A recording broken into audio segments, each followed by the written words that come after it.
Justice Committee's 31st meeting of 2019. We have apologies from Jenny Gilruth. Bill Kidd is attending as a substitute, and I welcome Bill to the meeting.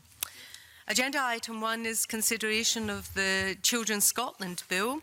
We have 2 evidence sessions this morning. The first is a round-table evidence session focusing on participation of children in contact disputes, and I refer members to paper 1, which is a note by the clerk, and paper 2, which is a private paper. Can I welcome all those witnesses attending this morning, attending the round table, and perhaps it would be good if we started by going round the table just introducing ourselves. I'm Margaret Mitchell, convener of the Justice Committee, and if we go anti-clockwise for a wee change. I'm Rona Mackay, Deputy Convener of the Justice Committee. I'm Susie Dalton. I'm the Children and Young People's Worker in Scottish Women's Aid. I'm James Kelly, an MSP member of the committee. It's Sue McKellar, the Improving Justice and Jail Contact Coordinator at Scottish Women's Aid. I'm Shona Robertson, MSP on the committee. I'm Megan Fabb, Policy Officer at the Children and Young People's Commission of Scotland's Office. Morning, I'm Liam Kerr. I'm an MSP on this committee as well. Sarah Harvey Clark, Spice. Liam MacArthur, I'm MSP for Orkney, member of the committee. I'm Kate Tisdall from the Childhood and Youth Studies Research Group at the University of Edinburgh. Morning, John Finney, MSP. Philton McGregor, MSP in this committee. I'm Fiona Morrison. I'm a lecturer at the Centre for Child Wellbeing and Protection at Stirling University. Bill Kidd, MSP, substitute member of the committee. Diane Barr, one of the clerks to the committee. Gail Scott, one of the clerks to the committee. The reason for the round table format, we think it's a good way just to encourage discussion, to give you an opportunity to respond to each other's question and to be more free-flowing in some of the responses. However, it would be helpful if you do wish to speak. It's like magic. You don't have to worry about switching on your microphone. If you just indicate, then your microphone will come on automatically when I call you to speak. So let's start with some questions, and we thought we'd start with the kind of general one. Members,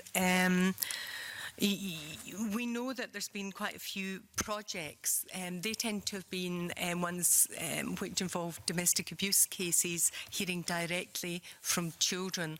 And so given the bill is very much a key aspect of the bill that the views of children should be heard, then it seemed good to have those with experience and the research of hearing directly from children up first. Could I perhaps ask then, maybe starting with the 2 academics that have been involved in some of the research. I see that yours was a bit of a wider research in some of the work you did. Can I ask if that involved anyone that wasn't involved in a domestic abuse case, and thereafter more generally questions which will be open, the age and how the children were selected. If we start with these two things. So I suppose it's the types of cases, the age and the selection. And who would like to start between Fiona and Kay? Yeah. So the research that Kay and I have been doing with Clan Child Law has been looking more broadly at children's participation in family actions and how compliant current law, policy and practices with UNCRC.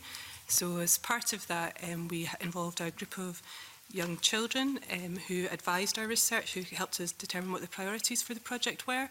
That was a very small group of children who had all experienced domestic abuse. And I think that was because that kind of reflects the fact that a lot of the cases that go to family court actually involve domestic abuse or involve child welfare concerns. But our research was a bit broader. We also looked at what other jurisdictions are doing round about children's participation in family actions. And we interviewed members of the judiciary and legal professionals in Scotland about their experiences about children's participation.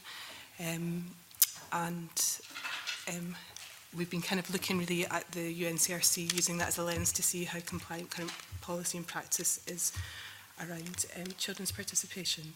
But the group of children that we spoke to at the very beginning really talked to us about how giving views in disputed contact is really difficult. It's a hard thing to do. They spoke about how they felt quite kept out of the legal process and that wasn't a positive thing for them.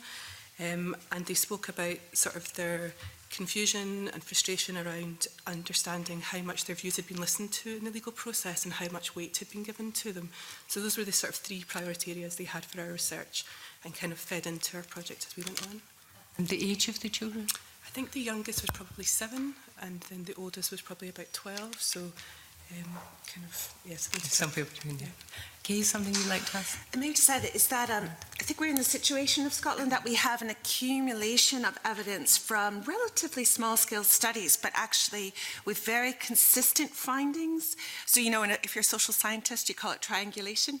In the sense that we now, I do think, have some very clear messages from different stakeholders through different methods that, of course, we're glad to share with you and put in the evidence, that I think we can be quite reliant on them.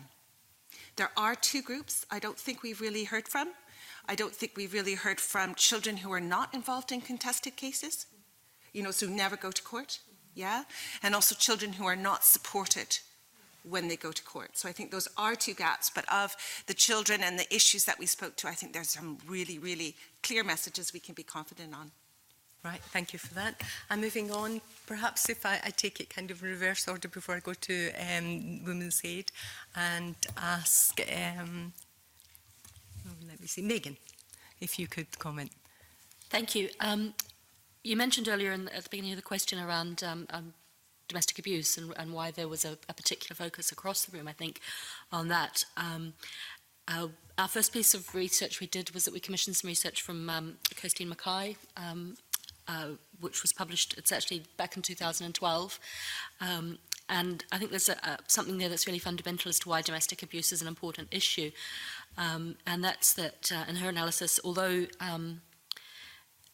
she notes that only 5% of parents who don't live together take a dispute to court. So the vast majority of cases where a parent breaks up do not reach the court.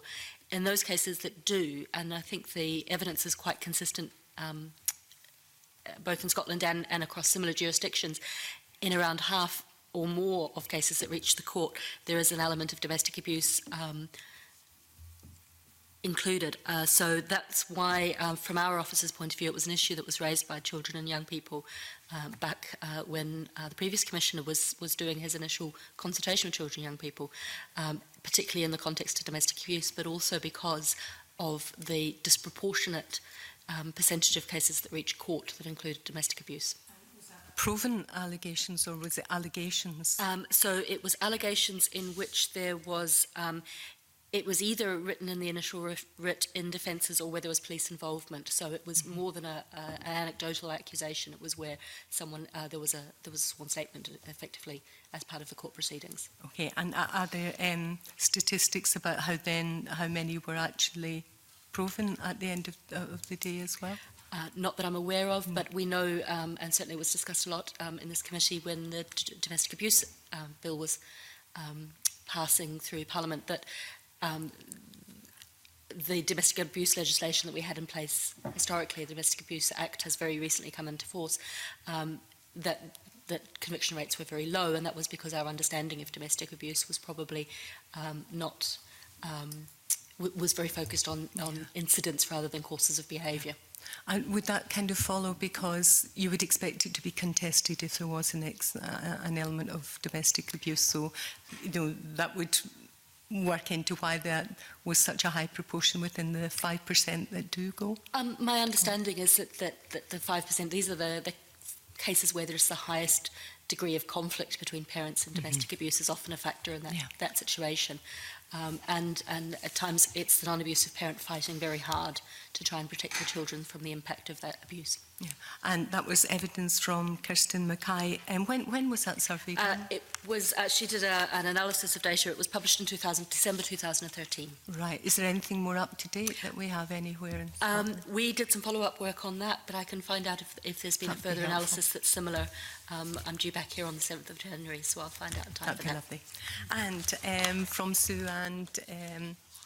oh, sorry, I've forgotten the second name. Oh, can't find you. Susie, sorry.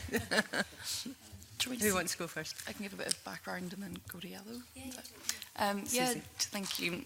Just to give a bit of background to some of the work that we've been doing over the last few years directly with children and young people and the justice system, before going on to a project that we have going on at the moment, which involves a young expert group that Sue leads on.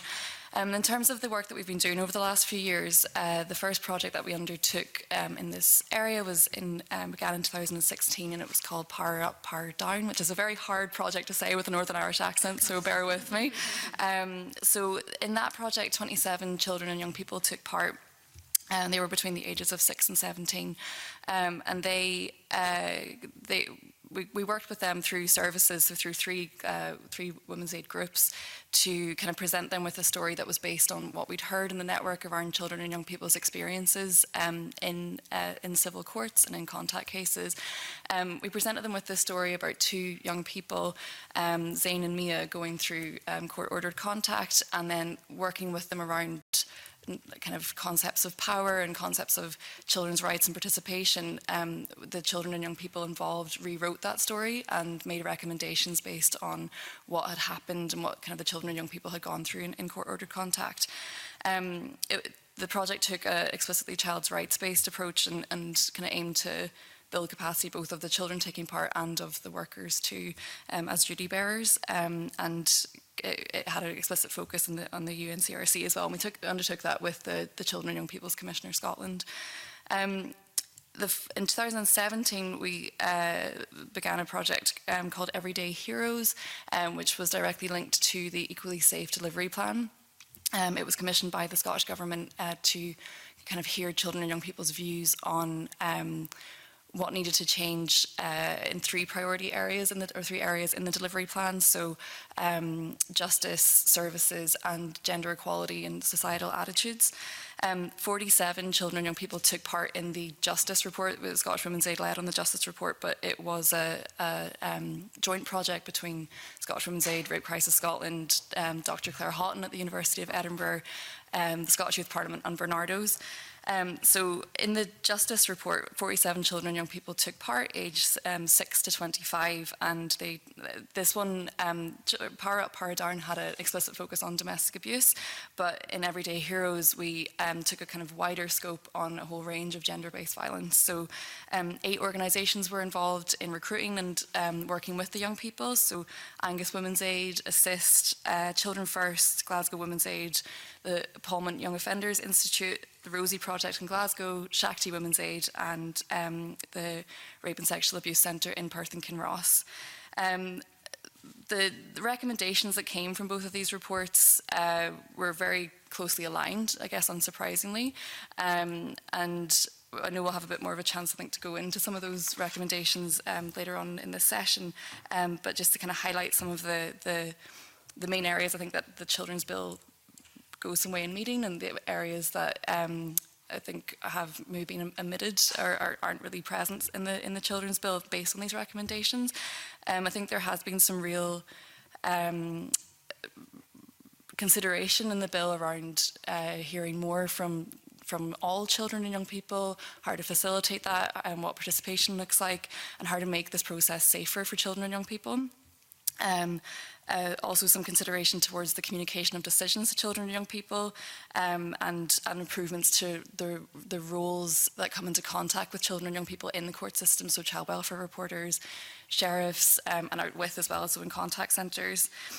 However, some of the areas that we feel are, or that based on the recommendations of children and young people that aren't present in the bill are, I think, the most, or some of the most obvious are the presence of support and advocacy workers in courts, protection of confidentiality on the face of the bill.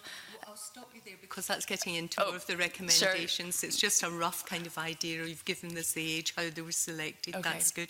Is there anything else you'd like to add, Sue, to well, that? Yeah, the group of young people that we've got who've responded directly to the bill, Yellow, are from young people who were involved in Power Up, Power Down and Everyday Heroes, which and they were young, you know, because that was 4 years ago, so who were 9 and 10 and are now young people. And I think that's probably evidence good evidence of how in participation is done really well and the children and young people are supported, of how empowering that feels, because they are still here and they've asked specifically if they could be here to give the evidence, and they've been here to speak directly to Ash Denham about the bill and their feelings around it. And they, as well as supporting Scottish Women's Aid in our policy, are expert advisors to 4 other countries in Europe who want to implement similar projects to Power Up, Power Down and Everyday Heroes.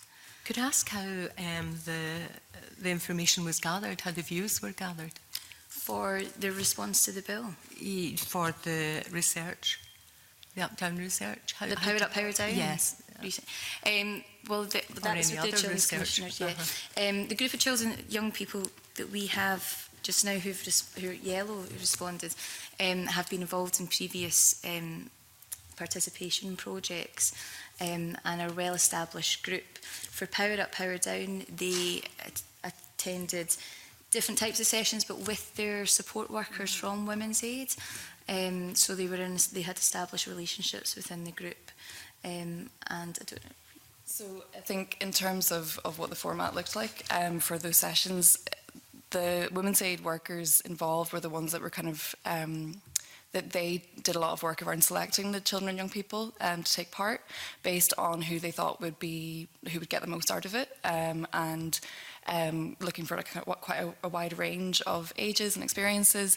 In terms of the sessions, between the Women's Aid workers, again, like Sue said, who already had an established trusting relationship with the children and young people, these sessions explored concepts of power. So who has power? What does power look like? Is power a good thing or a bad thing? It looked at, like I said, the story of 2 young people based on experiences from the Women's Aid Network going through court-ordered contact, what was happening to them, opportunities where things could have been different. And then children and young people were asked to kind of step into whenever these things were being discussed, to kind of say, this could be different, or here's where I'd want to share my views, or why did this happen to these young people? And then based on what they were saying, those views were gathered by the Women's Aid workers, by Scottish Women's Aid and the Children's Commissioner to create this alternative story. Things like, power and things like that, views, or... Yeah, I think it was sort of exploring, I guess, power as a whole concept in terms of, I think, again, born out of the fact that what we hear again and again from children in the network is feeling powerless, and then looking at what that means and how power can be restored, I guess, to children and young people in civil courts, in the justice system in general. And the children rewrote the story, didn't they? Yeah. Of they gave their opinions of what should have happened. So this was stories that were taken from the Women's Aid workers' experiences of lots of different children and young people who've experienced the justice system and the contact system, and they wrote a story of 2 young children who'd gone through this, and the children involved in Power Up, Power Down rewrote the story of how they thought it should have gone, which involved listening to children and gathering their views, and also... which is a very powerful way of recording it. Yeah. Megan? Yeah, that methodology that we used for Power Up, Power Down was an important one as well, in that because they were working through the characters of Zane and Mia, it meant that they weren't directly talking about their own experiences, and we weren't directly asking them about their own experiences. And that's really important when you're looking at participation of quite young children, some of them, that they're able to speak in that way. And I think it was a very good project in terms of capturing how those children and young people would like to see things to be different for other children. And in terms of talking about participation, particularly with the current bill, that it's important to see, and particularly as the children have carried on to be involved through Yellow and Everyday Heroes and other groups, how empowering they found that process of being able to feed into a system which they felt wasn't right for them, but could be better. And part of that as well, they were able to come to Parliament to present what they thought to Nicola Sturgeon, and they were able to get feedback about when, what decisions were being made about the information that they had given. It wasn't just a consultation where they were left and never gone. Yeah. Could I perhaps go back to the 2 academics and ask Kay and Fiona, in your research, how were the views recorded? And I think you mentioned there were other countries that you were working with, was that right? And how they recorded it, just to get an idea of, we've heard one way it's been recorded and in different ways. Kay. Well, I wonder, Fiona, because you did the international. Yeah, Fiona? sorry, I'm not quite sure you asked me how other countries facilitate children's just views, or first how... of yours, first of all, how it was Sure, recorded, and then perhaps if you So knew. the young people, our research project wasn't really a huge empirical project with children. We started off with children at the very beginning to try and set the priorities of the research. So it was more that they were seen as experts to tell us what our research should focus on. So we had a workshop with children where we looked at the different mechanisms in which children can currently participate in family actions, and asked them about those, what they thought the pros and cons were, what they thought adults needed to know about participating in family actions. And those were then distilled into the sort of 3 priority areas that we've kind of kept to throughout our research project. When we've been interviewing sheriffs and solicitors and advocacy specialists, we've kind of picked up the priorities that children have told us were important to them, and asked those people to reflect upon those. Information was gathered in terms of their priorities, Yes. and that was passed on. And then that kind to of fed into the rest of our research, if you like, so it kind of set the parameters of what we were doing. Okay. And Kay, anything you'd like to ask, or do you know how other countries gathered information? Well, I guess there's a distinction between research, and then, as Fiona said, in terms of we've accumulated about how in the family law system children's views are ascertained. So I guess that in general, if we look in terms of research across, there's a variety of ways. I think research, all of us involved in the room have tried to develop ways that obviously are sensitive to the issues. I think a lot are qualitative and ensuring that the support systems are there. That's, I think, what I would say. Okay. Rona. Thank you. Good morning. I wonder if I could just ask a wee bit more about the Power Up, Power Down project. Can you just clarify, this was work done 4 years ago? Is that right? It Is that began what you in said? 2016. It began in 2016. Sorry, I picked that up wrong. I thought you said 4 years. Right, okay. Was there anything in, the children's accounts that you found surprising? Was there anything that you thought, well, we hadn't realised that, or was it, were the overall findings that they wanted to be listened to, they wanted more participation, or, anything come out of it? I didn't think there was anything surprising based on, I guess, what we hear from the network. And I think that was why we were so keen to take stories from the network to create this kind of template, I guess, for the children and young people involved to work from. I think as a children's support worker who's been doing participation, one of the surprising things is how keen children and young people are to speak to power, because we can often have an assumption that children will be shy and, or intimidated by circumstances. But actually, when children are given the opportunity, the children that we've worked with have been given the opportunity to express their views in larger stages, that they are very keen to do so. And I think too, also seeing some of the outcomes for the children and young people involved in terms of what they've gone on to be involved in as a result have been, not maybe surprising, but really heartening, really exciting to see. And we've got young people involved in Yellow in the project that, and our young expert group that Sue leads on, that were involved in Power Up, Power Down and Everyday Heroes. So kind of a continued participation, I guess, over the last few years too. Well, since that work was done, the Vulnerable Witnesses Bill's been introduced. In your professional opinion, I mean, have you noticed any improvement or difference in the way that children interact with courts since then? Potentially, I think in terms of some of the recommendations from Everyday Heroes around special measures for vulnerable witnesses, I think yes, those have been improved, and again in this bill are set to be improved. I think for women especially, and obviously children and young people too. But I think in terms of the participation of children and young people, we haven't seen much change since this work began. You're hopeful that this bill will bring yes. that? Yeah, for sure. Feedback is when special measures have worked, it's worked really well, but it's just not consistent. Sure. Not every child is experiencing a positive experience. Okay, thank you. Megan, Fiona, and then Leo.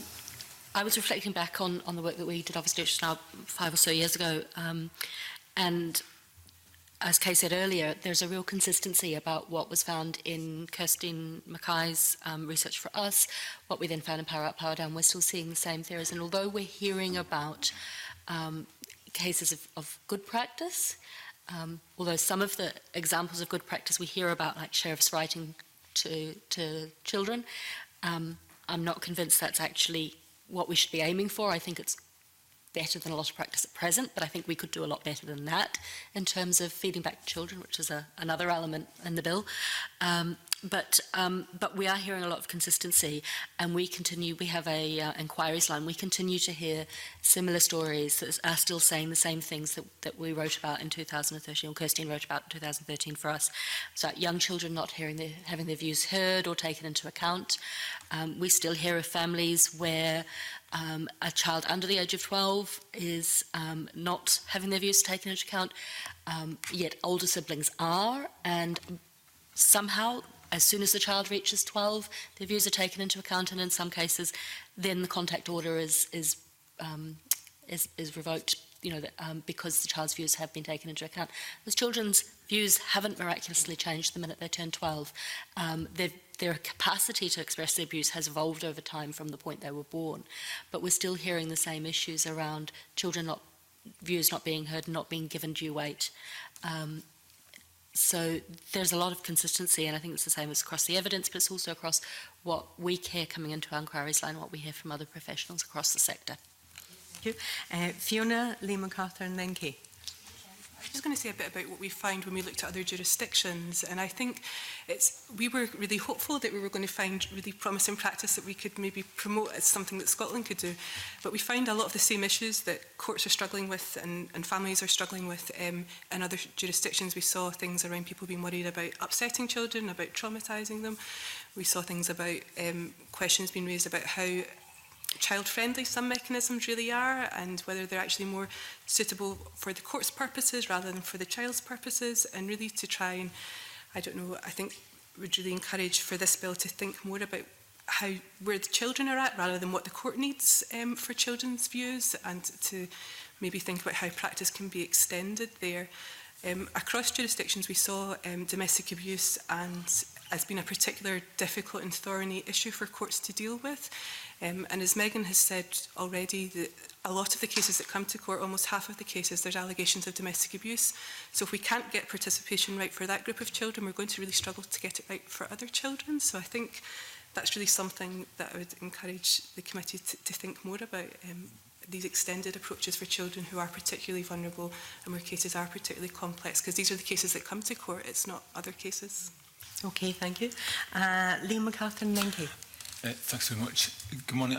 Just listening to the discussions about how the child or young person's voice is heard, it occurs to me, even just from my own experience of bringing up my own children, about how listening to what they're saying, but also, I suppose, managing their expectations about what is realistic. It's not unique to children. Adults as well often have expectations that seem to run directly contrary to one another. How's that process managed through the sorts of research that you've been undertaking, rather than simply, I think, giving the impression that anything and everything that a child wishes to see can, in a sense, be made manifest either by the justice system or more broadly? You want to respond to that? Yeah, and there's two aspects to that, and that is that participation is a process, it's not a thing.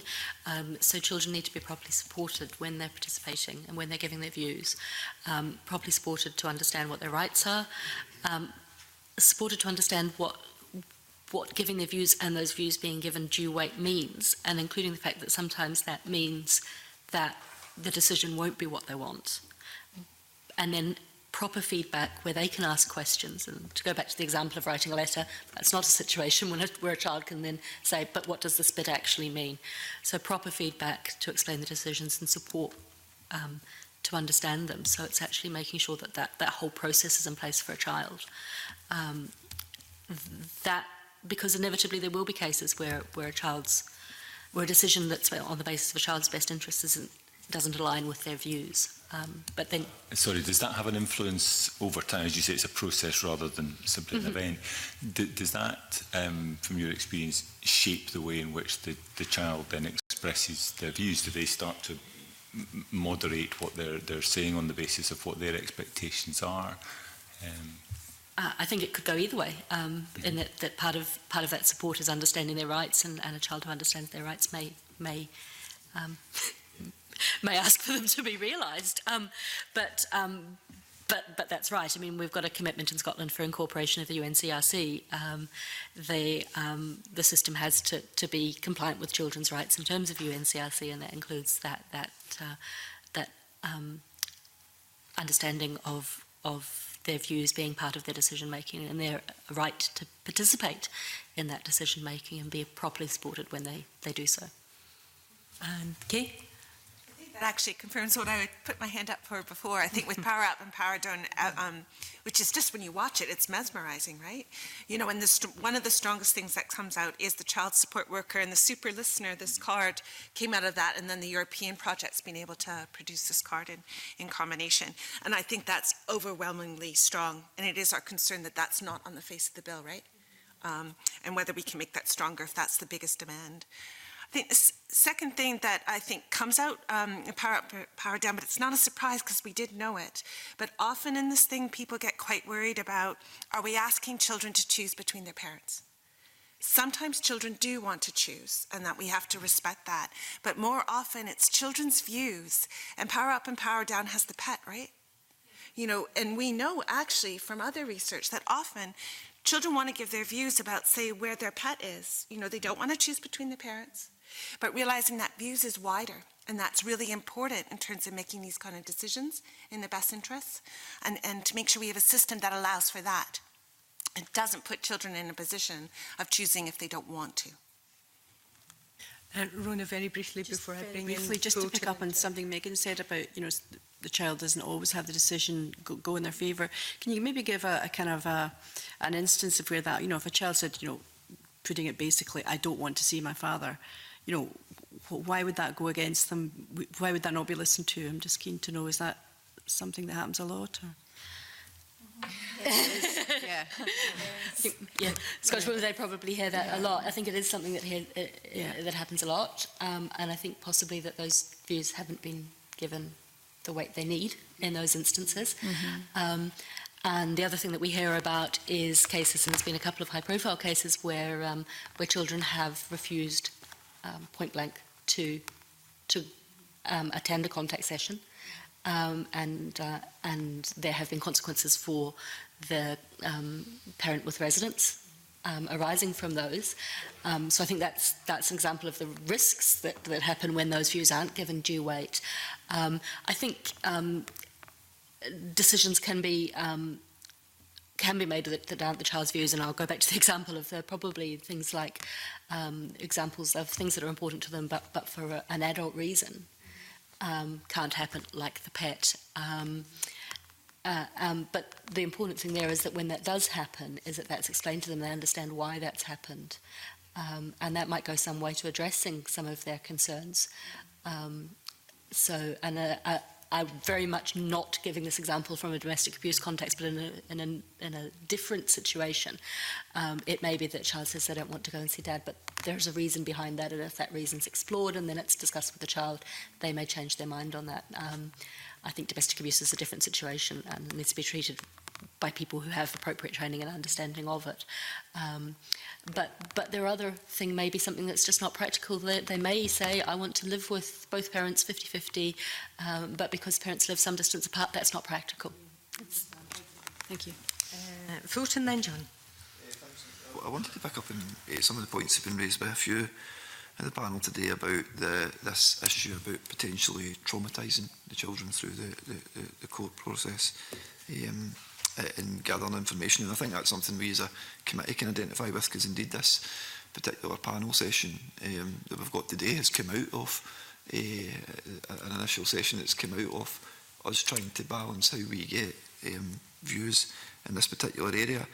So I was wondering if some of the panel, maybe not for everybody, can, you know, if I can ask, is this something that you think the bill can help get right? Is this something that the bill can help get the balance right? I think it's one of those things we'll never be able to get totally right, but can the bill help? And is there any advice that you can even give to the committee from your research projects moving forward about how we best gather that information, so that when we put this, hopefully pass this bill through, we're not looking back and saying children weren't consulted and it's a bill about children?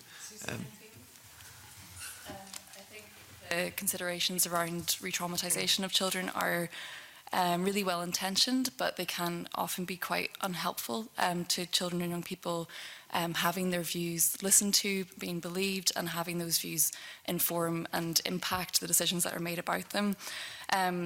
We completely understand, I guess, the considerations around that, and also in courts, but it's interesting, I guess, hearing that kind of consideration in this space being so closely mirrored to what children and young people experience in courts too, that they're kept out of things because there is concern about re-traumatisation. But I think, as some of the children and young people in our young expert group have said really clearly, these things have happened to them and they need to be involved to talk about them, because they know best, and it's those experiences, it's those views that will inform the decisions that impact them and kind of result in decisions that actually reflect what's in their best interest. I think also participation is such a fundamental part of recovery for children and young people who've experienced domestic abuse. Again, sort of excluding children from taking part can really mirror and compound some of the effects of domestic abuse, where children's views are dismissed, they're silenced, and perpetrators' views are kind of being placed as more important than children's views in these settings. So in terms of recovery, I think ensuring that children are listened to, are believed, that they have information fed back to them is such a fundamental part of regaining some sense of power, some sense of autonomy. And I think whenever it comes to getting that right in with the bill and in the civil courts, in terms of what we've seen creating safe participation or meaningful participation for the projects that we've undertaken, some really essential elements to getting that right include support all the way through, before, during and after, information being made available to the children and young people taking part at all stages of the process, confidentiality of children's views, there being a really explicit child's rights focus in undertaking that work too. So I think all of those things need to be really, really present in the bill too, in order to ensure that whenever it comes to children and young people sharing their views in courts, that it is safe and it is meaningful, and those views actually impact on the decisions that, or influence the decisions that impact them. Fiona and then John. I know he wants to pick up on the confidentiality point. I think, if we look at what the UNCRC says in the general comments, it's about how children are supported to participate through the process, so the support that they get before going to court, or their views taken when their views are taken, and then afterwards. So this sort of expanded idea of participation would be a great way to think about how we support children to take part in decisions about family actions, contact disputes or residence disputes. I think we've heard anecdotally of poor practice currently around how children's views are taken, the kind of questions that they're asked, and by child welfare reporters maybe not always being the most appropriate questions to ask. So I think certainly we could think more about that, and how we consider, as Kay has said, about children's views in its broadest sense, not asking children to choose between parents, but asking their views more generally about their family and what they want to happen. I think it's also just important to think that best interests and children's participation rights are not in conflict with one another. They should be seen together. We won't achieve children's best interests unless children are invited and able to participate too. So rather than seeing these rights as competing rights, they should be seen as complementary rights. John. Thank you. I wanted to pick up on a number of the comments. Megan laid out the UNCRC position and the participation rights throughout the legal process, but the findings were that children weren't given the option, and the court decided if and how they'd participate. So I wondered if the panel could tell us if sheriffs would ordinarily give feedback about why they haven't allowed participation in the process. And does that tie up with the confidentiality aspect? Do they feel they're sparing them something, to put it in layman's terms, re-traumatising? Because surely there's a right for children to have as much information as is possible. So the link between non-participation and confidentiality, could you comment on that at all, please? like to pick up on that one? Megan. Certainly, I have heard, and I think it's becoming an outdated attitude. But that I was told by someone that children couldn't hear about what had happened because they weren't a party when they were in fact the subject. I think that attitude's changing, but I think there are some attitudes there about children's participation that are somewhat outdated, and that's one of the reasons why we've asked for. Although we're really pleased to see the presumption around 12 being removed, we actually feel that it would be strengthened. The current bill would be strengthened if there was a presumption that all children are able to participate in decisions, with those views given due weight. I think in terms of the potentially traumatising, and we've talked quite a lot about vulnerable witnesses and how that can be traumatising. I think the same applies to children. And I think we've accepted that in some ways we need to change how the courts work to change the culture so that they're not re-traumatising. I think that's particularly important for children. And it is going to need some culture change in terms of how the system works to achieve that. I don't think I've answered your question, but I hope I've gone some way to do so. That's helpful, thanks. Yes, it's very wide-ranging. It seems that there are a number of overlapping issues, and I wasn't condoning the approach of sparing the child information. I think that active participation is important, but the extent to which people maybe hide behind confidentiality aspects, if you could comment on that, please. I think there's a lot of good evidence from the work that all of us around the table have done today, and from others that rather than being traumatising, it's an empowering experience for children, and that what can be traumatising is having their views heard and not given due weight and not understanding. So yes, there are cases where a decision might be made that goes against a child's views, but if they have an understanding of that, that's one of the important ways that can be mitigated. Susie and then Sue. I just wanted to check, was your question around sort of explicitly feeding back decisions to children and young people? Including the decision for their non-participation. Okay.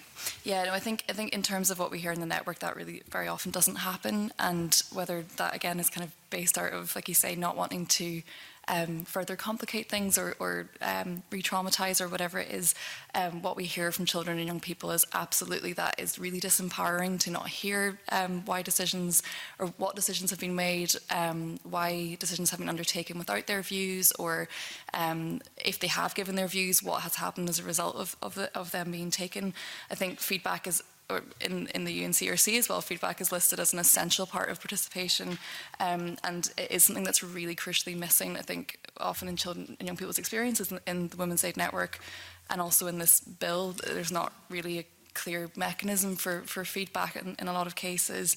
In terms of in the bill, the information, I think section 16 around decisions being communicated back to children and young people, we would raise, I think, in that there isn't enough protection in there for children and young people being the ones who kind of set the bar on how much information and what kinds of information is coming back to them. That seems to be sort of left up to the adults in power again, which is something that we would definitely kind of ask, I guess, to bring to consideration here, that's not really taking a child's rights-based approach or kind of taking into account what participation, meaningful participation looks like. Obviously not all children and young people will want to hear all of the information about all the decisions that involve them in courts, but it should be them kind of setting the limits on that rather than adults. Then Sue and Liam MacArthur, and then Shona will be asking another topic. I think Susie said most everything I was going to say. But just, you know, the experience we have when we speak to children is that they want to be made aware, but directly to them. And if information is being made about them, but it coming to them, but it comes to them and not through, you know, another parent, or sort of when it comes to them. And yeah, just that. Okay, Liam MacArthur. Yeah, just picking up with the issue of confidentiality, but coming at it from a slightly different perspective, Children First, I think, have raised concerns about information, quite personal, intimate information being made available to the courts. And I think what we've been talking about this morning so far is about the empowering process of giving the child or young person a voice, where they're in control of the information that's communicated. Are there concerns that Children First have expressed in relation to the lack of control over files that may have been built up over some period of time involving those discussions being made available to the court? Are those legitimate concerns? Would you share those concerns? And are there things within this bill we need to look at trying to tighten up to try and provide a degree of protection around that sort of information? Susie? I think that both from our side and in terms of what children and young people have said consistently, absolutely, that's a major concern. Children and young people need to know what kind of information they're being asked for and why, where those views are going, and what could happen as a result, and that is really missing at the moment. I think we completely support Children First calls for confidentiality being put on the face of the bill. I know it's sort of addressed in the Family Justice Modernisation Strategy at the moment, but in terms of, again, being UNCRC compliant and compliant with the EHRC as well, I think there needs to be much more protection afforded in this bill for children's confidentiality. One of the examples that one of the young experts shared with us recently, I think which gives a bit of an overview of how some elements of participation are met while others aren't, was that whenever she was going through a contact order, the child welfare reporter came to her house and asked her to, kind of based on her wishes, asked her to kind of fill in a diary with her thoughts and her experiences rather than kind of giving those face to face. And she did, and was glad that kind of that had been taken into account. But whenever she gave the diary to the child welfare reporter, she never saw it again. She had no idea where it went. She never heard anything about it at any point in the rest of the process, and she has no idea if her dad saw it. So it's that kind of thing that children and young people have raised again and again as being really missing, and I think something that this bill could really address. Megan and Kay have both indicated they want to come in again, and then we move on to Shona so we can get through everything we want to. Megan? Yeah, we addressed this in our response to the Scottish Government consultation, and it was because obviously Children First had shared their experience. Children have a right to privacy in terms of the ECHR. That's already a right that's enshrined in Scots law. Obviously, that will be strengthened when UNCRC is incorporated. And whilst there is situations in which that right can be interfered with in terms of court proceedings, that needs to be proportionate. And our view is that any requests for information need to be justified, need to be narrowly drawn. There shouldn't be a situation where a support worker's entire file can be released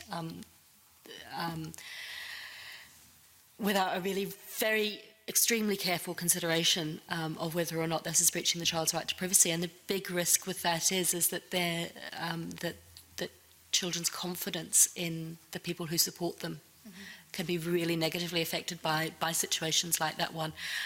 Thankfully, it doesn't appear to be a commonplace occurrence. But our view is that when, in terms of commission and diligence, when information is being sought, it should be properly defined, narrowly defined information, because otherwise young people have to have the confidence that they can seek support.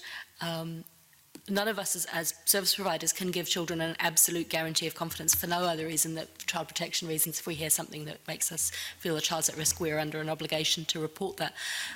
But they should have a reasonable confidence that their privacy rights will be protected. Okay. Agreement. I am too. It's just to point out, obviously, if you are taking a children's perspective, confidentiality and privacy are terribly important to them. We know that. And just to draw on research, actually it's quite old when the Children's Scotland Act came first out, and we were doing research actually on this area. Also the difference, again, when children were supported. So they're very anxious, but once they were with a supported person who worked through them, they were comfortable with some things being shared. So it comes back to that issue again. Shona? I wanted to drill down a little bit more in the Improving Justice and Child Contact project. We've touched already on the Yellow group and the work that they've been undertaking. So I want to look in a bit more detail around the two models. So this project, as I understand it, is a year in with a year to go. And the two models are the Domestic Abuse Children's Rights Officer and Power Up, Power Down. So we've talked a bit about Power Up, Power Down. So I wondered if we could hear a bit more about the Domestic Abuse Children's Rights Officer model and any emerging findings a year in that you've seen from the project, and when the findings are likely to be published. Is that going to be at the end in 2020, or will there be emerging findings coming along as the project develops? Who would like to take that? Kay? Me, although it's super come in. So in some ways short, in terms of this actual project, we've got now 2 countries, Cyprus has made a commitment to having the worker, and is it Romania who's going to be, or Bulgaria? And so we, in short, don't have the finding. It's more they're interested in the model and doing it. But we do have evidence from what has happened in Scotland. Is that something you guys can talk to? Because it came from a very successful... Yeah, the Children's Rights Officer. Yeah, so the model itself is it's Lothian, one of the Lothian projects, West Lothian. So that was Children's Rights Officer who dealt specifically with children who were going through the contact system who'd experienced domestic abuse, and that was to take the children's views and work through the children's views being heard in the court system and being able to feedback. And in the model itself is the Children's Rights Officer as a social worker with background, so has specific training around supporting children and young people with domestic abuse, and the knowledge of the justice system, the contact system. Okay. And will these two models be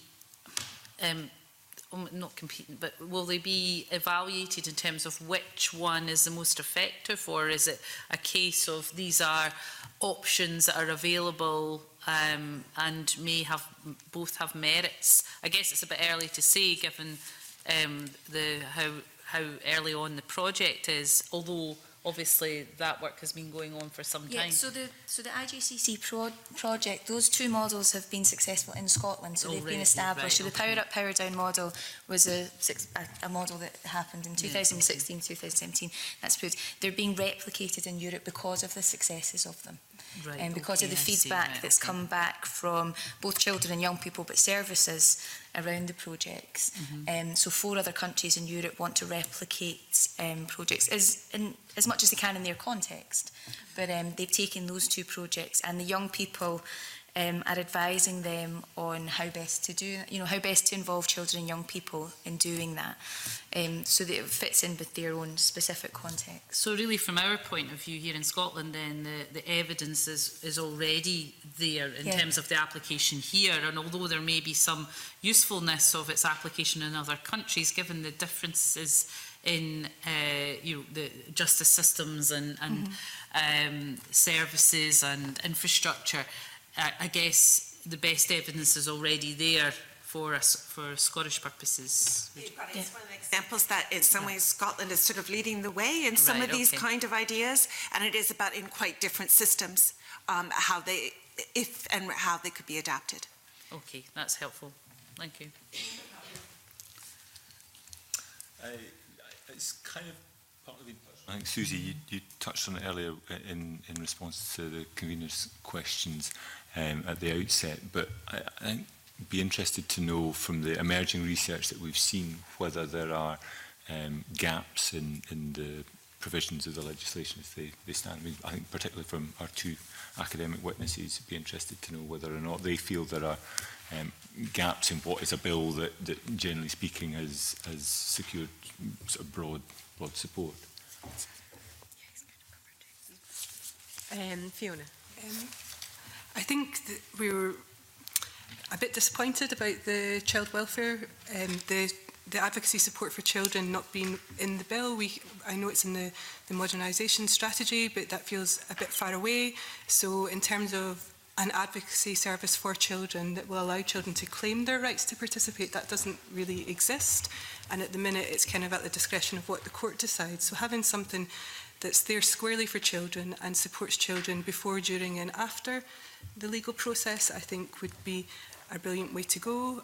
I think the introduction of capability in the bill is a bit concerning. We're not quite sure what capability means, and is that actually a higher bar than what already exists in the legislation around practicability.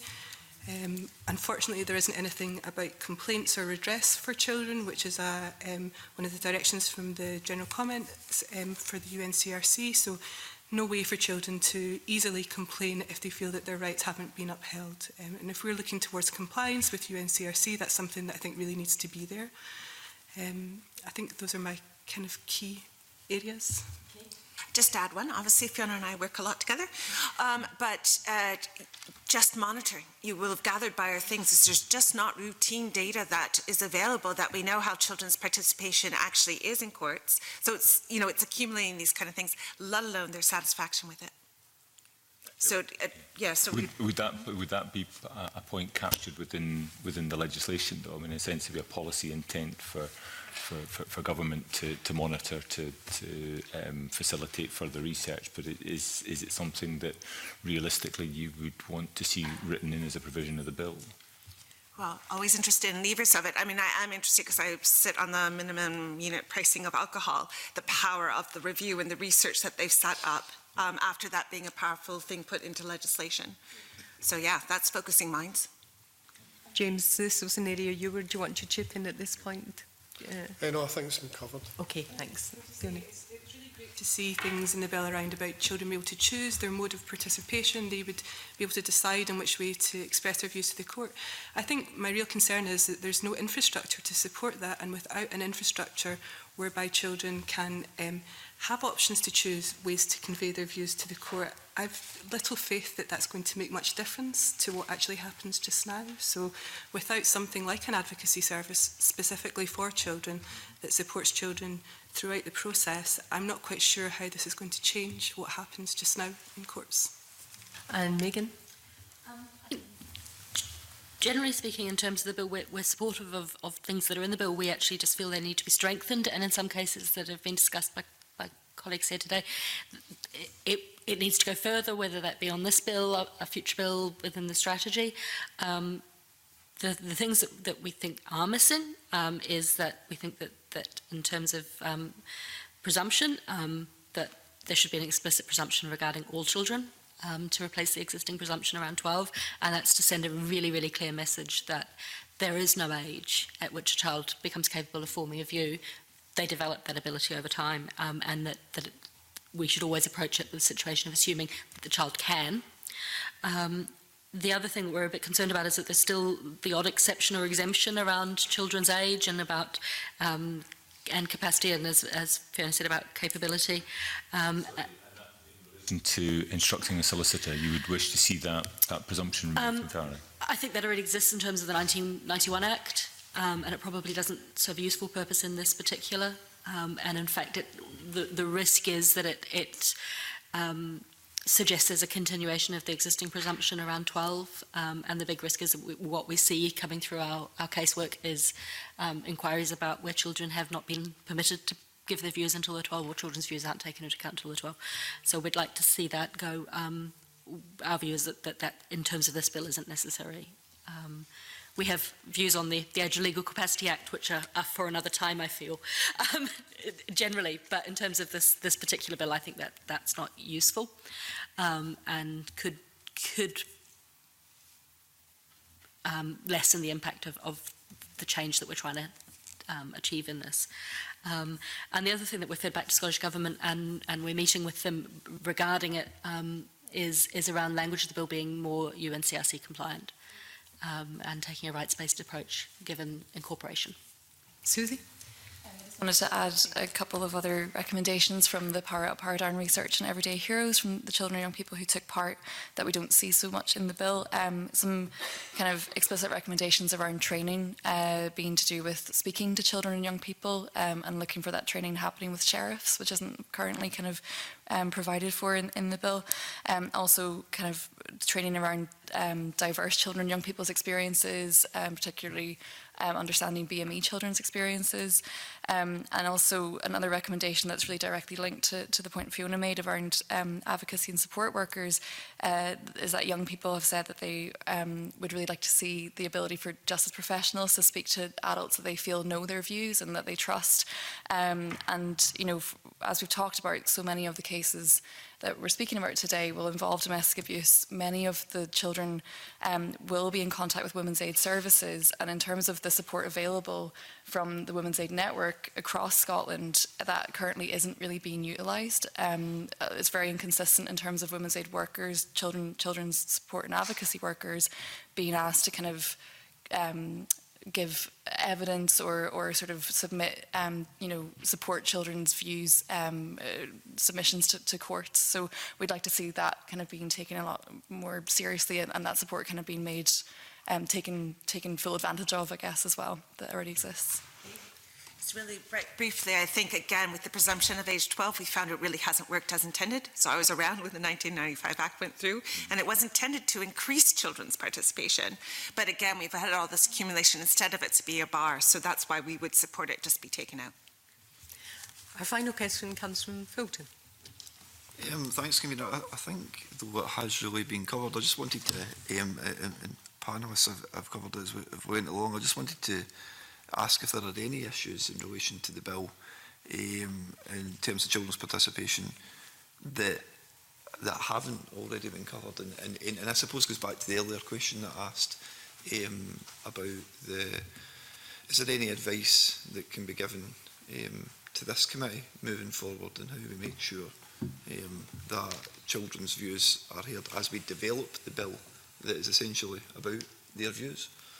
So I think it's a catch-all, really, as well as specifically what Fulton has asked. Kay.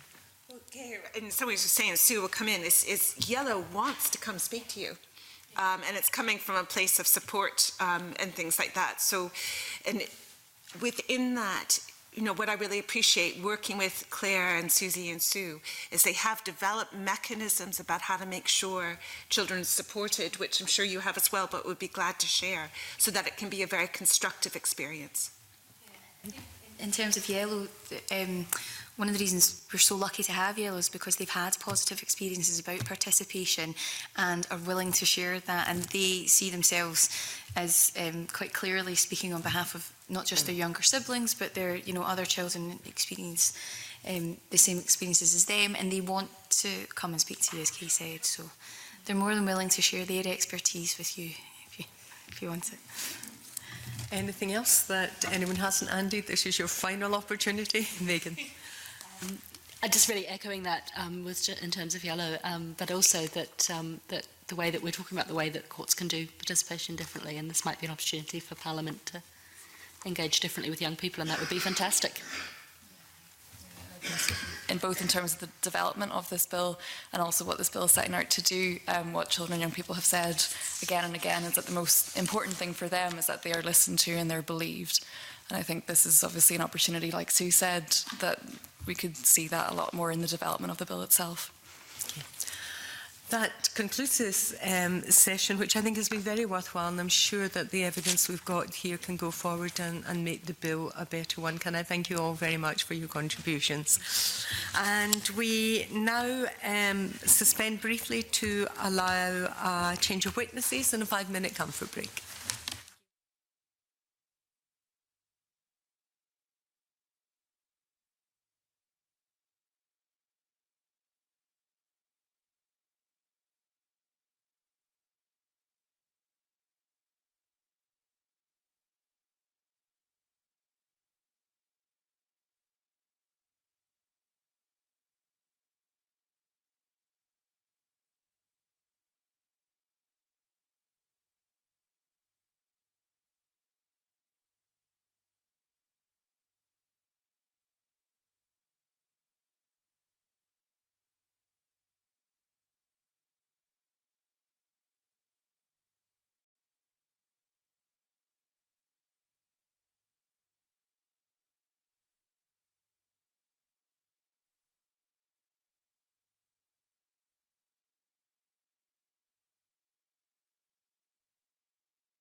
I welcome the witnesses for our second evidence session on the Children's Scotland Bill this morning, Professor Elaine Sutherland, Stirling University, and Dr Richard Whitecross, Edinburgh Napier University. Can I thank both witnesses for your written submission, which are really helpful in advance in formally hearing your evidence. I refer members to paper 3, which is a private paper, and we now move straight to questions. And if I could perhaps begin by asking you both whether you support the proposal in the bill to remove the 12+ presumption in relation to child's views, and if so, why? I have to say, my first reaction to that provision is I didn't think it was necessary, because in my view, the provision in the existing Act that a child of 12 is capable of forming a view in no way denied the capacity of younger children to do that. And so it was, in my view, and like one of the previous witnesses, I'm old enough to remember the Children's Scotland Act 1995 being passed. It was seen as an enabling provision. It was making clear that, yes, definitely for 12-year-olds, but it wasn't intended to disempower younger children. Now, it appears that that has been misunderstood subsequently, and if that is the case, then we might as well clear up the misunderstanding. So in that respect, yes, I do welcome that provision. I think I would like something a little clearer, reinforcing the idea that younger children should be presumed to be capable of expressing a view. The United Nations Committee on the Rights of the Child has been very clear about this, that it is the responsibility of the adult legal system, of all of us, to find a way to let children express their views. It is not up to children to navigate their way through an adult system. So we have to be imaginative and proactive, and I'd like to see a bit of reinforcing on that, so perhaps something stronger. So would you be in favour then of the presumption that all children have the capacity to present a view? I think I would support that sort of approach to the whole thing. Okay. Dr Whitecross. I would actually agree fully with what Elaine said. The idea that you become capable at 12, I've interviewed children who are under 12 and had their own views that were not being taken into account. And I think we have to remember that whilst the Act sets out a framework, it has to then be implemented and understood by the practitioners, whether they're legal professionals or the judiciary. And if they think, oh, it's 12 that becomes important. So I think we have to remember that the Act's not just about reaching court, it's about also the legal professionals giving advice in matters around the family before it even reaches court. So it's about signalling, actually, you should be including the children in these discussions too. Well, that's nice and clear. Perhaps if we can move on to look at the proposed exceptions to the duty on the court to let children express a view, and that relates to the children's capacity and the child's location being unknown. Do you have a view on the exceptions? The capacity, really? Well. Yes, in the context of the adoption statute, there's a provision there about someone's whereabouts not being known, and courts have made it very clear that no stone is to be left unturned. You've got to pursue every avenue in order to locate a person. Now, as long as the same approach is taken to those words here, and I think we can reasonably expect courts will take the same approach, then not being able to find a child is perhaps not terribly worrying. The other thing to say, though, is hopefully courts will be quite proactive, and while they're waiting for every stone to be turned over in order to try and locate the child, they can continue the case. So, yes, that idea of a child not being able to be found is not going to occur in very many cases. I'm rather more worried by this idea that a child is not capable of forming a view, what that means. I think that is an area of the bill that lacks clarity and should be re-examined. Okay, so if we've got a presumption in favour of every child having the capacity, then you would want something quite explicit to understand why. Yeah. Yes. There would be an exception to that. I think there has to be something to guide the courts to make that decision, but to make sure that the decision is recorded properly. You know, what makes the child unable to give a view? And the word capability is quite worrying, and I know a number of people have raised this before, but it is something I think we need to come back and consider more carefully. Yes, it's always good to have suggestions if you have any. Could I ask about whether children should have a say in how their views are conveyed to the court, and more generally, I suppose this is the one, if they're mature enough to instruct a solicitor, that one. That's the retaining the 12 plus presumption about having the capacity to, or having the maturity to instruct a solicitor. You have a view on that? Well, insofar as it's going to be the solicitor that's making the assessment on whether the child has the capacity to instruct. The first stage of that is going to be determined when the child is attempting to instruct a solicitor, and the solicitor has got to be satisfied that the child is capable of doing that. I would hope solicitors would understand the provision properly. That is, that it's not a disempowering provision. It was never intended as a disempowering provision. So hopefully it would be less dangerous in the context of solicitors, who you could expect to understand the law, than more generally in the community. So perhaps it's less dangerous to leave it there. But if it was capable of being misunderstood in other contexts, then perhaps it should be removed there. I think the thinking of leaving it there was to keep the internal coherence of the Age of Legal Capacity Act, because 12 appears there in other contexts. And again, a previous witness was talking about, should we revisit the whole Age of Legal Capacity business? Yes, is the answer to that, but that's not what we're doing in this bill. So it may well be that it's being left for that reason. Okay, thank you. And Dr. I think there's one of those issues about reading across different legislation and making sure that there is a coherence there. And we would hope that lawyers would understand what they were doing. The question is, how often are lawyers seeing the children? Who is going into the office? It's usually the mother, if I'm assuming it's the mother looking after the children. So are they meeting with the children? Are they assessing the capability of that child to inform them what they would like? And I'm not entirely convinced, as a researcher, that that happens on a regular basis. It's usually the mother who is instructing the lawyer. And there's still that gap between how does a child find the mechanism to have their voice heard? Would they know to go to a lawyer?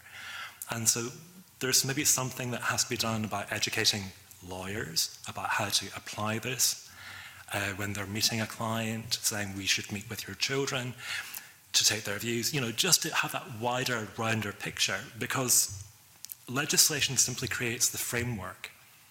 That's the law. But when we come to legal practice, that's everyday practice. And if you're a busy lawyer, trying to find a time to see your children around school times could be quite difficult. So my view is, I'm okay, I'm slightly reserved about it. But I kind of think we need to be thinking beyond how will this be implemented. And we were talking earlier about evaluating the Act. I think we do need to be monitoring how this is working. But unfortunately, in civil justice, we have very limited statistics. We have very limited information. And that's partly because, fairly recently, we're not being allowed to go in and review old cases, see what was happening in them, to actually get a sense of how the law is working in practice. But that's been changed. We're no longer able to do that. And without that information, we're really relying on either research or anecdote. why you're no longer able to do that? Previously, I did research around the use of bar reports, now child welfare reports. And I did that by looking at child welfare reports in a period that were historic, to see how they were used in 3 courts. I understand now from the Scottish Government that I would not be given permission to do similar research in the courts. We could give all the caveats of confidentiality and all the protections required, but without that information, we really don't know what's happening in terms of what is going to the court, what decisions are being made. And we are quite unusual in being one of those jurisdictions where we can't do that. Colleagues in England can do it. Something we'd like to get an answer from, so perhaps we can write to the Justice Secretary and see why that is the case, because I tend to agree that it does seem something that would be worthwhile to still be able to do. We only learn the There are so many areas we don't know about, and we rely on many of the lawyers I've spoken to are great, really, really open, but understanding how the system works needs to move into looking at how it works in the courts. And just the final bit on hearings, children's view. Do you think that children should have a say in how their views are conveyed, the actual method? And just in your experience then, does enough, well, I think we know that, does the bill do enough to ensure children's participation in court actions in practice? Or is there anything that could be added to it that's not in the bill that you can think of? I fully supported what was being said earlier by Fiona and Kay, and I think it's one of those areas that we've not found it succeeding in other jurisdictions. There's still issues around getting their views. I think children should have the right to say how their views are taken and how they're delivered, but that's not just at the court, that's going back earlier to informing the lawyers on either side of how to move forward working with mum and dad.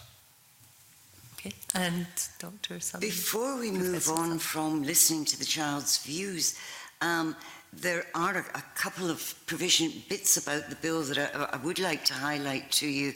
One sort of plus and one negative. So let's start positively first.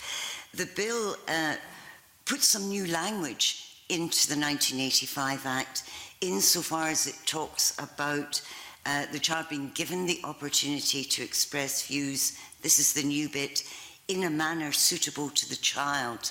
Now, the addition of those words, I think, is wonderful. That is making it incredibly child-centred, and it's making it very clear that that's the focus. The child's not fitting in with the adult system. The system is working around the child. So that's the plus. The minus is that in the current legislation, there is reference to if the child wants to express views. Now, those words have been removed in the version in the bill. And I think that's a mistake to remove those words, because we need to be absolutely clear. Again, the United Nations Committee, in its general comments, makes this point. Its words, expressing views is a choice for the child, not an obligation. So what they're saying is it's very clearly the child's choice about whether to express a view. Now, that is in the existing legislation, and I don't think we should lose it. So it wouldn't be difficult to just pop those words back in. So those are a couple of other things that on views. Helpful. John. Thank you, Kavina. Good morning, panel. I'm interested in the aspect of confidentiality because the Scottish Government consulted on the possibility of including a specific proposal in the bill regarding the confidentiality of information children provided to the court. Now, clearly with a lot of things that are not as straightforward as they might seem, and there may be tensions between individual rights and system of disclosure, could you comment on that proposal, please, and see what side you come down on, if indeed you do come down on a side, because clearly there are issues there. If we want to encourage children to be as full and frank, they may want to understand that that's not being shared, that information. A truly child-friendly world would give children that guarantee of confidentiality, because we have to understand children are coming at this in a family setting where they are the least powerful people. And so they could be a lot more honest if they felt that there would be some confidentiality. But that has to be balanced against the rights of their parents. If a decision is being taken on the basis of information and it's a decision that affects you, you have a right to have that information put to you so that you can correct it or you can dispute it if you think it's wrong. And that's a bit unescapable, really. So while the perfect world would give children confidentiality, absolutely, the adults cannot be denied their right to confront the truth or otherwise of things, important things that are perhaps being said about them. And those two things are a bit irreconcilable. And given that the right to know of the allegations and know the information on which the decision is being based is enshrined in the European Convention, I don't really see a way around it, short of possibly giving the parents the opportunity to surrender that in individual cases. In individual cases saying that the child can go and speak to the sheriff and the parent is happy not to know of what was said in that conversation. I suppose you can always surrender your rights, but as a general approach, I just don't think that's terribly workable. So I just don't think we can guarantee absolute confidentiality to children any more than we can guarantee it to any other witness or participant. Thank you. I'm seeing you nodding, Dr. I fully agree. When I was doing my research on the Bauer reports, there were F9 letters to the sheriff, which were sealed and we were not permitted to look at.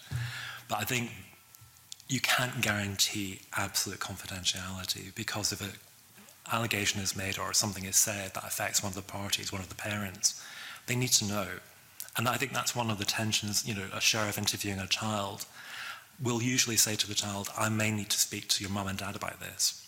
So they're actually saying, you can tell me in private, but I might have to discuss in general terms what you say. So there's no complete confidentiality. And also, parents also have their rights, particularly once you're in the court setting.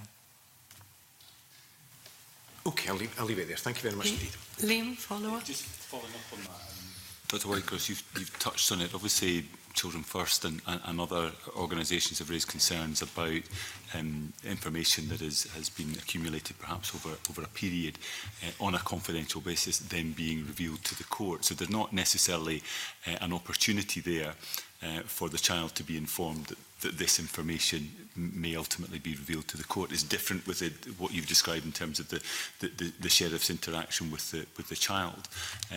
But do you see a way of managing that? Clearly, there's a view that some information should not simply be made available to the court. Who's collecting the information and why? At present, when a sheriff orders for a court welfare report to be prepared, they indicate what they're looking for information on. So when the diary was described, there should have been some, this will be handed to the sheriff, or I'm simply using it to inform my report, I will then destroy it, or I'll return it to you. There should have been some follow-up with the child in that case. So I think it's about the people who are taking the information, maybe speaking to the child, saying this is what will happen with the information, it will be destroyed or returned to you. But we don't have that detail. We don't know how this would work. If a child is capable of giving them their views, they're capable of understanding that you'll maybe return their diary to them, or you might have to say, we will then discuss this with this person. But there should be a bit more clarity over this. But you have to remember, the people who are quite often collecting this information are lawyers. They're quite busy. And they're not maybe following through all of the things that we would be asking with a child. And they might even just take it back and leave it in their office. At the end of the day, where is it going to go? How do you see that squaring with the right of privacy that, again, was being referred to in the earlier panel? The actual system. And, if you're being appointed to gather the views of a child, you're the child welfare reporter, you then should have a way of communicating with the child about any information that's gathered, updating them, because quite often the child is not updated about what is happening with the report. Quite often the report is only produced the day before the child welfare hearing, so parties only see it as they're going into court. But if documents have been taken or you've been doing things with the child, you need to be reporting back. So I think for the child welfare reporter, there needs to be some form of training and also maybe flagging up the need to think through the confidentiality of what is going on, particularly if you're asking for a diary. You know, what are you doing with that at the end? Is it just going into your archive? A little bit to the child welfare reporters. James, would you want to ask your question and then we'll go back? Sure, just on the specific issue of child welfare reporters and curators, obviously one of the important aspects of that is that there's proper regulation to ensure that, you know, child's rights are at the centre of that process. What do you think are the key factors in terms of regulating child welfare reporters?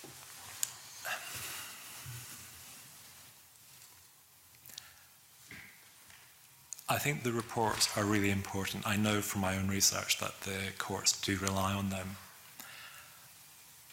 At present, the reporters are appointed by the Sheriff Court. It's currently primarily lawyers who are doing it. I know there's an opposition to there being a register and more regulation being put in place, and we don't currently have the detail of that because that's to be left to the Scottish ministers. The reports are so important for decision making by the sheriffs that I think it does need to be regulated, and I think there also has to be training provided to cover things for how do you look after documents that you get from a child. You know, like, you know, wider, not just simply going in, when do you meet the child?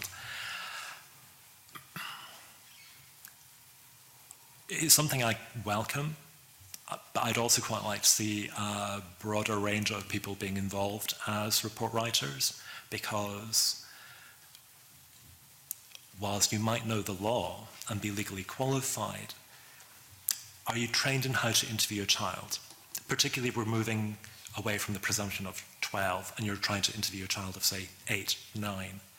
And it's not just because you're a parent that you know how to do these things. Someone said that to me. There is something about child psychology. How do you get them to open up? How do you make them feel relaxed? And you can't do that in a first meeting. And I think the proposal is good, but until we see the detail of how it will be implemented and how it will operate, I still want to be quite cautious about it. I'm happy to answer further if you want, but I don't want to wander off. Sure. Well, that's very helpful, Professor Sutherland. I wouldn't endorse what Richard's been saying, that first off, the child welfare report's immensely important in this whole process. And I think we do have quite a number of really excellent child welfare reporters in Scotland who are very experienced at doing the job. That said, there's every reason, I think, to perhaps put in place a better and more comprehensive, consistent system of training, system of fees, system that will perhaps feed in all of these things we've been talking about so far, or you've been hearing about so far this morning, about what matters to children. So a lot of it is about practice, and that can be done through training. Now, I would expect there'll be some resistance, possibly from people who've been doing the job for a long time, to requirements of training. And I think what we've got to be a bit careful with here in terms of the training, the regulation and the payment is that we don't cause the drying up of the supply of child welfare reporters. We need them there to do it as part of the system. And so we can't afford to put too many obstacles in the way. In terms of fees, and this feeds back into the whole system of legal aid lawyers being available to do family law work, which is another problem in the system. If you don't pay people well enough that they can make a living at it, then you're not going to have the supply and the people won't be there to do the job. And my goodness, I never thought I would find myself sitting here saying, you know, we've got to worry about paying lawyers. It's not typically what you'd expect an academic lawyer to be saying. But you do have to be realistic about this. People will only do a job if they can afford to pay their own bills in the course of that. John, you wanted to come in as a supplement. Oh, sorry, did you not? Sorry about that. Oh, I was just agreeing with Elaine about payment. It's a slight side point, but I've done research where 3 out of 20 women had legal aid. The others were paying, and they were not that well off. So there is that issue of how do you find a lawyer who will do it on legal aid? And so that is actually a big issue. That's a side point to the bill, but I just felt I had to emphasise that. Right, thank you. John? Okay, Convener. Dr Whitecross, we've moved on a bit, but we're now in a position where I can come back and ask you about the situation where we talk about, if you like, the quality of child welfare reports. Surely an important factor of that would be, and it would be an indication of fairness to all the participants, if they didn't just get sight of it, if I've noted you correctly, just going into the court. Surely advance notice of that should be a fundamental principle.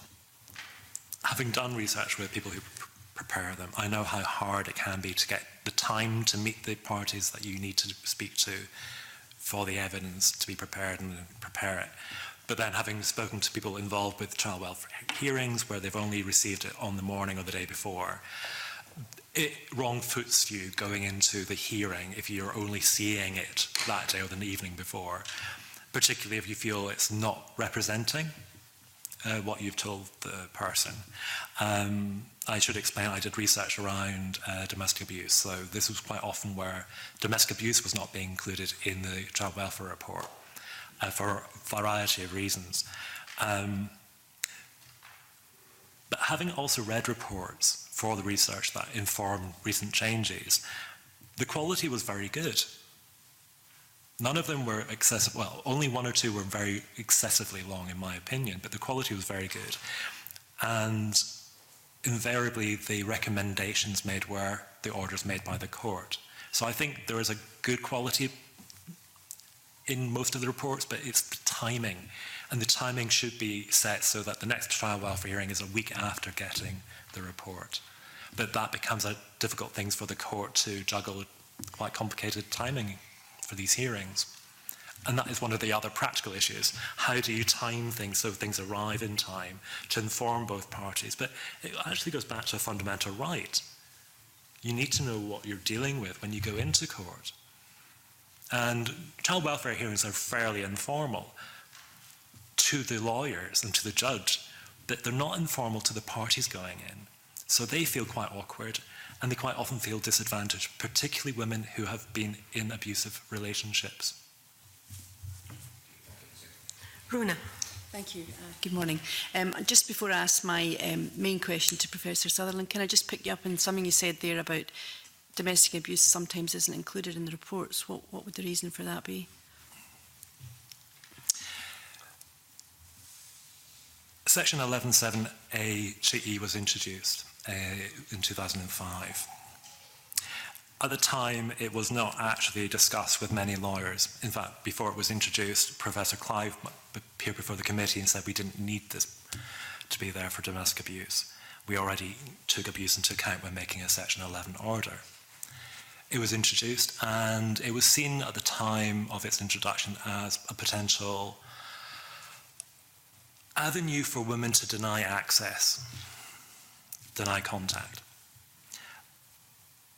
I decided 10 years after it came in to do some research on it with members of profession. And profession, those who were in practice beforehand said it didn't make any difference. But few of them actually mentioned it to their clients, which says that the court has to take into account abuse or the potential of abuse. So they weren't aware of it. When it comes to domestic abuse being raised in the child welfare hearing, many lawyers suggest don't raise it, you'll just be seen as being difficult. And the word culture was used earlier on, I think, by Megan. And I think this is one of the things we are trying to change, is a deeper, a better understanding of domestic abuse and what it means. Because although the report is about the child, it's also about the wider circumstances in which that child is living, even if they're separated from the perpetrator. And one of the challenges I have with the bill is that whilst we have provisions for vulnerable parties and vulnerable witnesses, women don't always recognise that they are being abused. There are then issues about raising it, seeking contact, seeking support, but also lawyers may not want to raise it, because how do you evidence it? And we still have, despite the recent legislation on domestic abuse, Scotland 2018, which is in the criminal side, we still have this idea about it being incident rather than a pattern of behaviour. And we need to see it's a pattern of behaviour that impacts on the mother and the children. Now, I would also point out, I am aware that there are also men who are victims of domestic abuse, but in Scotland, we know that the majority are female. The women I spoke to 20 women, and they had major struggles getting lawyers to accept or present the evidence. And I think that might be why it doesn't go into the welfare reports. I should point out I've just been given research money to look at child welfare reports and domestic abuse, because hearing anecdotally from people I have interviewed isn't quite the same as saying, well, let's have a look at a welfare report where there have been instances of abuse. I don't like to just accept one particular perspective on this, so I'm going to try and look at that in time to inform maybe what's happening with the new regulation of child welfare reporters. That's interesting. It does seem there's a disconnect. I find that quite surprising, but you know, it seems fundamental. The disconnect is quite broad. I'm working with Professor Mayer and Professor Berman from Glasgow University to look at the lack of connection between the domestic abuse in criminal court and contact. Thank you. Can I go on to ask Professor Sutherland about delays in court cases and the new the duty on the courts in relation to that now? And the duty is any risk of prejudice to the child's welfare that delay in proceedings would pose. And you say that in your submission that any lawyer worth his salt would know that delay would have an adverse impact on child welfare, and you suggest that that provision is unnecessary. Can you maybe expand a wee bit on that? Certainly, yes. There has for quite some time been growing concern about the delay in these cases, and the idea, stepping back a little, is that we've got to come at this from the perspective of a child's sense of time, and a child's sense of time might be a bit different to an adult's. But even from an adult's perspective in terms of time, a lot of these cases, quite a number of them, drag on interminably. So undoubtedly there is a problem with delay, and courts time and again have highlighted it, all the way to a particularly high-profile case that went on for a particularly long time that finally reached the Supreme Court. My point is, we all know perfectly well that, first of all, delay is happening, and secondly, it's a bad thing. And it seems to me, I worry when we express things in statute, almost to make ourselves feel better. Oh, there, we've put it in the Act, and now we can stop worrying about it. Just simply saying to a court, take account of the fact that delay could have an adverse effect, I think is problematic. It's not doing anything to address the delay, to address the root causes of it. Now, that is, like many of the issues raised by this bill, part of a bigger picture, because there's the law, there's the practice out there, there are court rules, and they're all, they need to be coordinated but they're in some senses happening a little bit separately. My concern was simply by articulating this in a statute, we're not doing anything to solve the problem, and that judges are well aware of the problem without being told about it in an act. They're the people that keep publicising their concern about the problem. So that was part of my difficulty with that. The other difficulty I have with it is that there are some cases here that are incredibly complex, and I would be reluctant to create a climate where there might be some pressure for undue haste when we really need to look at this child's life and what's going on in it properly and take time to come up with the best decision. So while delay in itself is undesirable, there are times when you just need to take time to make the best possible decision for the individual child. Now, I know there's separate work going on in the courts with the whole area of case management and making it more efficient and dealing with all of that way. I just get concerned when I see things in statutes that are not actually doing anything to solve a problem. They're just making us feel better because we've acknowledged it.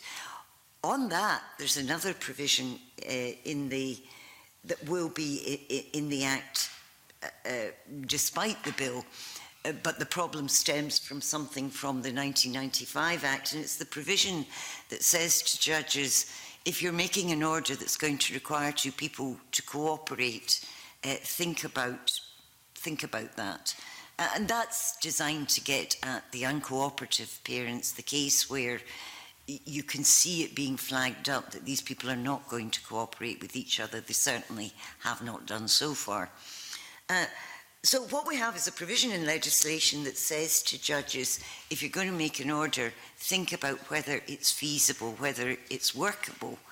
Well, I like to think our judges would have thought about that anyway. I'm absolutely convinced they do. So again, there's another provision that makes us all feel better because we're saying, well, let's think about this problem. But it's not telling the judges what to do with it. And that, in fact, is one of the most intractable problems there is, the very small number of high conflict cases where the parents or one of them just will not cooperate. I understand what you're saying. I'm just wondering conversely if you could argue that it's there as a kind of a safety net and it's a way of highlighting the fact that delays do adversely affect children, and so, you know, what's the harm in leaving it in there, do you know? Yes, and similarly with the think about whether asking them to cooperate is feasible. It doesn't perhaps do any harm. Or does it do harm for us to feel we've addressed something when we haven't really? We've just got it there. But I think you're right. I would not go to the wire on saying this one has to go. No. Fine, thank you very much. Liam, if you want to come in on the enforcement of court orders. Yeah, I'm very grateful, Convener. I'll come back later on.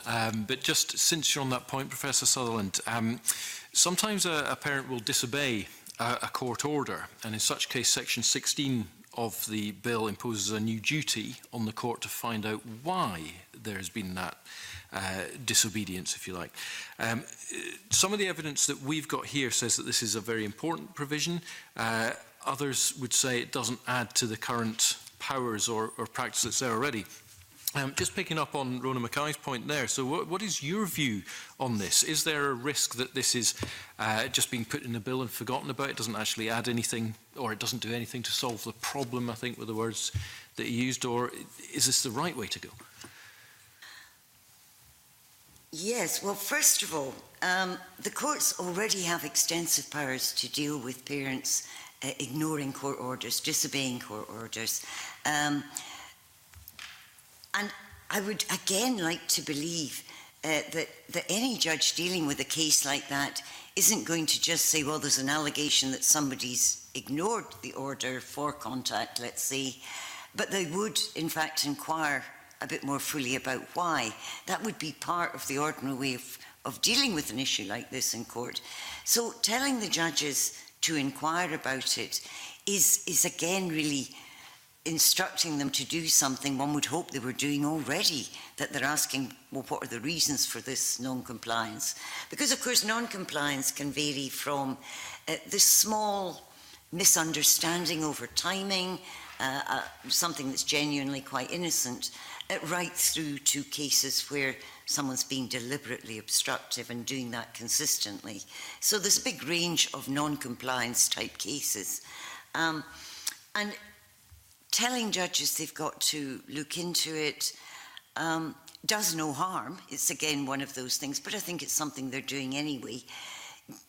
I did rather like the idea of getting a child welfare report to explore more fully, is at least making a constructive suggestion to judges about how they inquire further beyond simply asking the parties, hearing evidence about how this non-compliance occurred.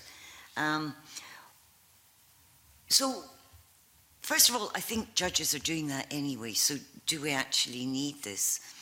But moving on from that, they have a battery of things they can do over contempt of court. They can already fine or imprison parents, but quite sensibly, the courts do not use the power to imprison lightly. It's very much a last resort, as it should be. What I'm a little concerned about seeing in a statute is the threat that residents might be changed, that they might vary the determination because of non-compliance. Because I think we need to step back here and say the original decision about the child's residence and contact was made on the basis of welfare. Now, assuming nothing has changed in terms of welfare, are we going to flip that decision, do something different with residence in order to punish a non-compliant parent? That's not really giving paramountcy to the child's welfare that was the underlying foundation of the original decision. So I realise courts do sometimes threaten that they might change residence when they're talking to people about non-compliance as a way of trying to make people more compliant so that they don't then have to do the draconian thing like imprison the resident parent. Because of course at the end of the day, if you're looking at imprisoning the parent with residence, you're undermining the entire residence order because the child obviously can no longer live with that parent. On non-compliance, I would say absolutely acknowledge that out there are a small number of parents who are just stubbornly ignoring what the court has decreed for no particularly good reason. But I think we have to be aware there may well be good reasons, and that gets us back to something I think Richard alluded to earlier, that just because there isn't a police report about domestic abuse, don't suppose that domestic abuse is not occurring. Domestic abuse, an awful lot of the time, is not being reported. It's sometimes not even recognised entirely by the victim. So there may be reasons for non-compliance that it's difficult, good reasons that it's difficult to provide evidence of. But the other thing that gets missed here is the big part of the puzzle about why children are saying they don't want to go for contact visits. And it's always assumed it's because the parent with residence has put them up to this. But there is research out there that shows that in times of family crisis, which, looking at it from the perspective of this child, a lot's changing in the child's life. The family's breaking up. The child's feeling very out of control. Children may refuse to participate in contact simply as a way of them exerting control in a world where they feel quite powerless. And it's absolutely nothing to do with their parents putting them up to it. Sorry, I was sitting there nodding. I was fully agreeing with what Elaine was saying. This is an old issue that sheriffs find really, really difficult to deal with. And I think it's a good move that child welfare reporters might go out and hopefully interview the child, because it may be the child who's saying, I don't want to go. I think the number of adults who are not complying with the court order is actually quite small. But if we're not getting the information into the court at the first hearing or leading up to the decision of abuse or other issues, then the court's not making the decision fully informed. So it could be that we need to make sure that the court is fully informed when they're preparing the order. Imprisonment, I think, actually harms the child. It may seem to be fair because they're not complying with the court order, but we're overlooking the child. And the child is the whole focus of the bill, and it should be the focus of the decision. So it's perhaps good to see that the court will investigate why there's no compliance. Yeah. I'd ask a supplemental to that, because thank you very much for that detailed explanation. Now, no sanctions for breaches appear on the face of the bill. I think that was something that the Scottish Government did consult on and said, here are some examples that might be sanctions, but it doesn't appear in the bill. Do either of you take a view on that? And as a kind of sub-question from what you've just said, would it be preferable then that it explicitly said imprisonment or residence should not be used, residence changing should not be used as a sanction for breach of Section 16? I would leave it, I would not put that in explicitly. I certainly think imprisonment is not desirable, but it is part of the court's bag of responses, bag of tricks, if you like, that's there. Sometimes more effective to threaten than actually use. Just the very prospect that imprisonment is out there for non-compliance. For the very worst and most extreme cases, of which there will be a tiny number years apart. But for those very extreme cases, it does seem appropriate that courts have all the powers they would ordinarily have to deal with contempt. We just hope that they don't find themselves using it. You made reference to, in the background papers to all of this, other ways of dealing with non-compliance. Community service orders, that sort of thing. The problem with all of these solutions is when is this resident parent, who may be somebody who doesn't have a lot of money, going to find the time to do this community service?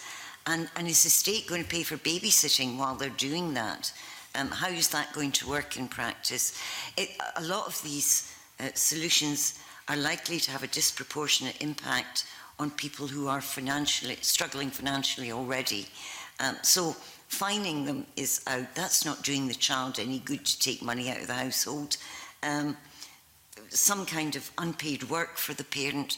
Well, how are they going to fit that in alongside possibly already having jobs, getting childcare? Parenting classes are something else that's sometimes thrown out there, that if a parent hasn't complied, they should be sent to parenting classes to impress upon them why compliance is important.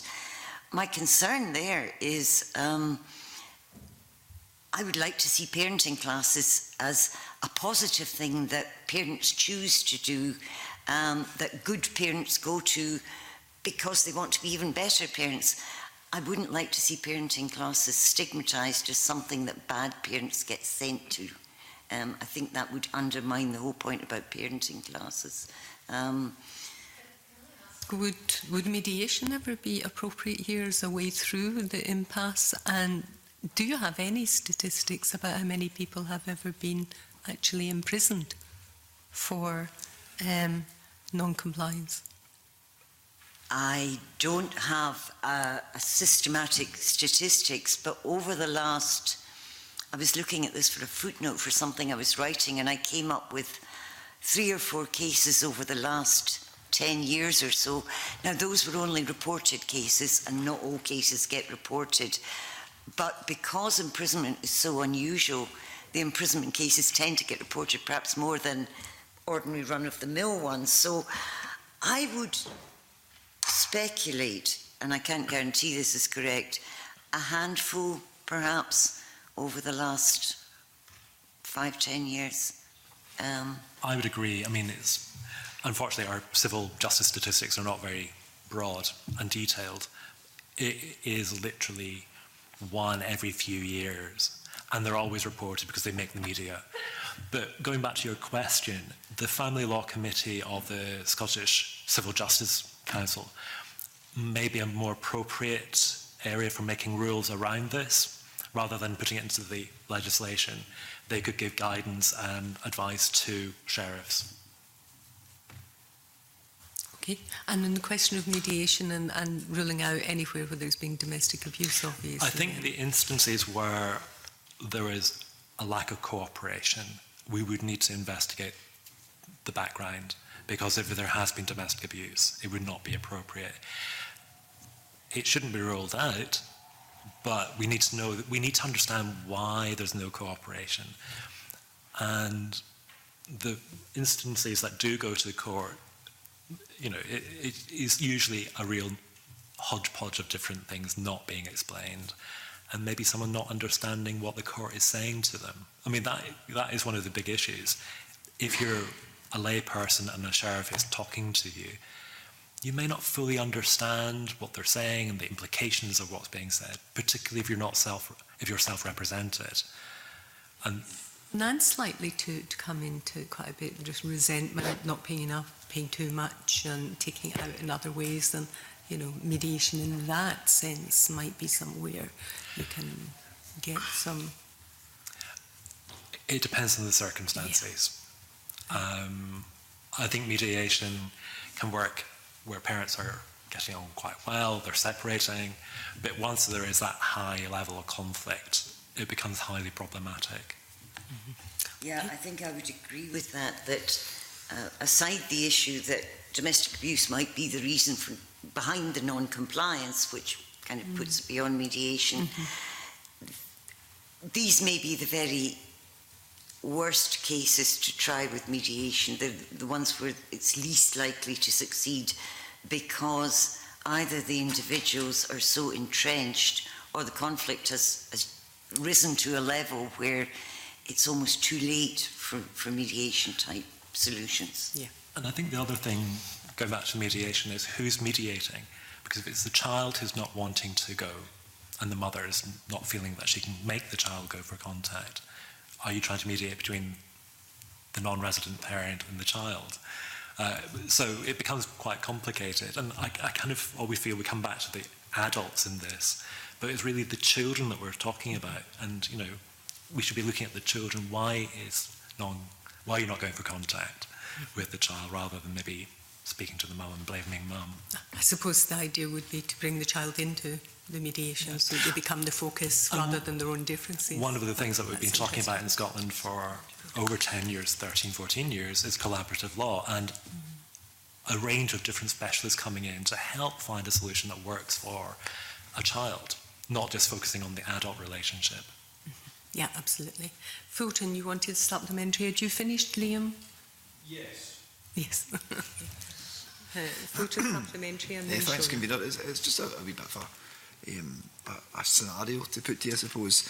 I actually agree with everything that you've said so far on this issue, and I think that, you know, criminal justice responses to these sort of situations I don't feel are overly appropriate, particularly the more punitive ones that we've been talking about, such as imprisonment. But what I wanted to do is ask almost a devil's advocate question. If you've got a situation which I think would be very, very rare, but not impossible to have occurred and to have happened, if you've got a situation where the investigatory work is done about why there's been non-compliance with a court order, and you've got a situation where there's been no domestic abuse perhaps identified or no other circumstances, you've maybe got a situation where the children are wanting to see both the resident parent and the contact parent, and you've got a parent possibly saying, you know, I just don't want this because our relationship is this bad that I'm saying no. In that situation, what do you think the best response would be, if it's not a criminal justice response, where else can we go with those sort of situations? Should there be a duty almost to report to the children's hearing or something like that? Putting that out there, sorry. I think in the scenario you've presented where there's no domestic abuse, the children want to go, it is undoubtedly the resident parent who is obstructing this and just being dreadful about it for no good reason. That is the paradigm case where courts throw their hands up in horror. An English judge put it, I'm paraphrasing her, well, we can fine them, we can imprison them, or we can just give up. And she was expressing judicial horror at how hopeless that small number of really ghastly cases turn out to be, that there just doesn't appear to be a solution to a thoroughly stubborn person who is not putting the best interests of their child first. Now, it might be time to go back to court and try again, throw out the threat of changing residence, throw out threats of prison, hope they see sense as a result of it. But no, I don't have a solution in these cases because, frankly, I'm not sure there is one. It's the sort of case a sheriff hates to have to deal with. But in those circumstances, you have the Section 11 order. The father is, I'm going to assume the father's the contact parent, is asking his lawyer to move it forward. You have to go back to the court, open a new child welfare hearing, set it out before the sheriff. The sheriff can only do as Elaine's outlined. But unfortunately, they are a minority, and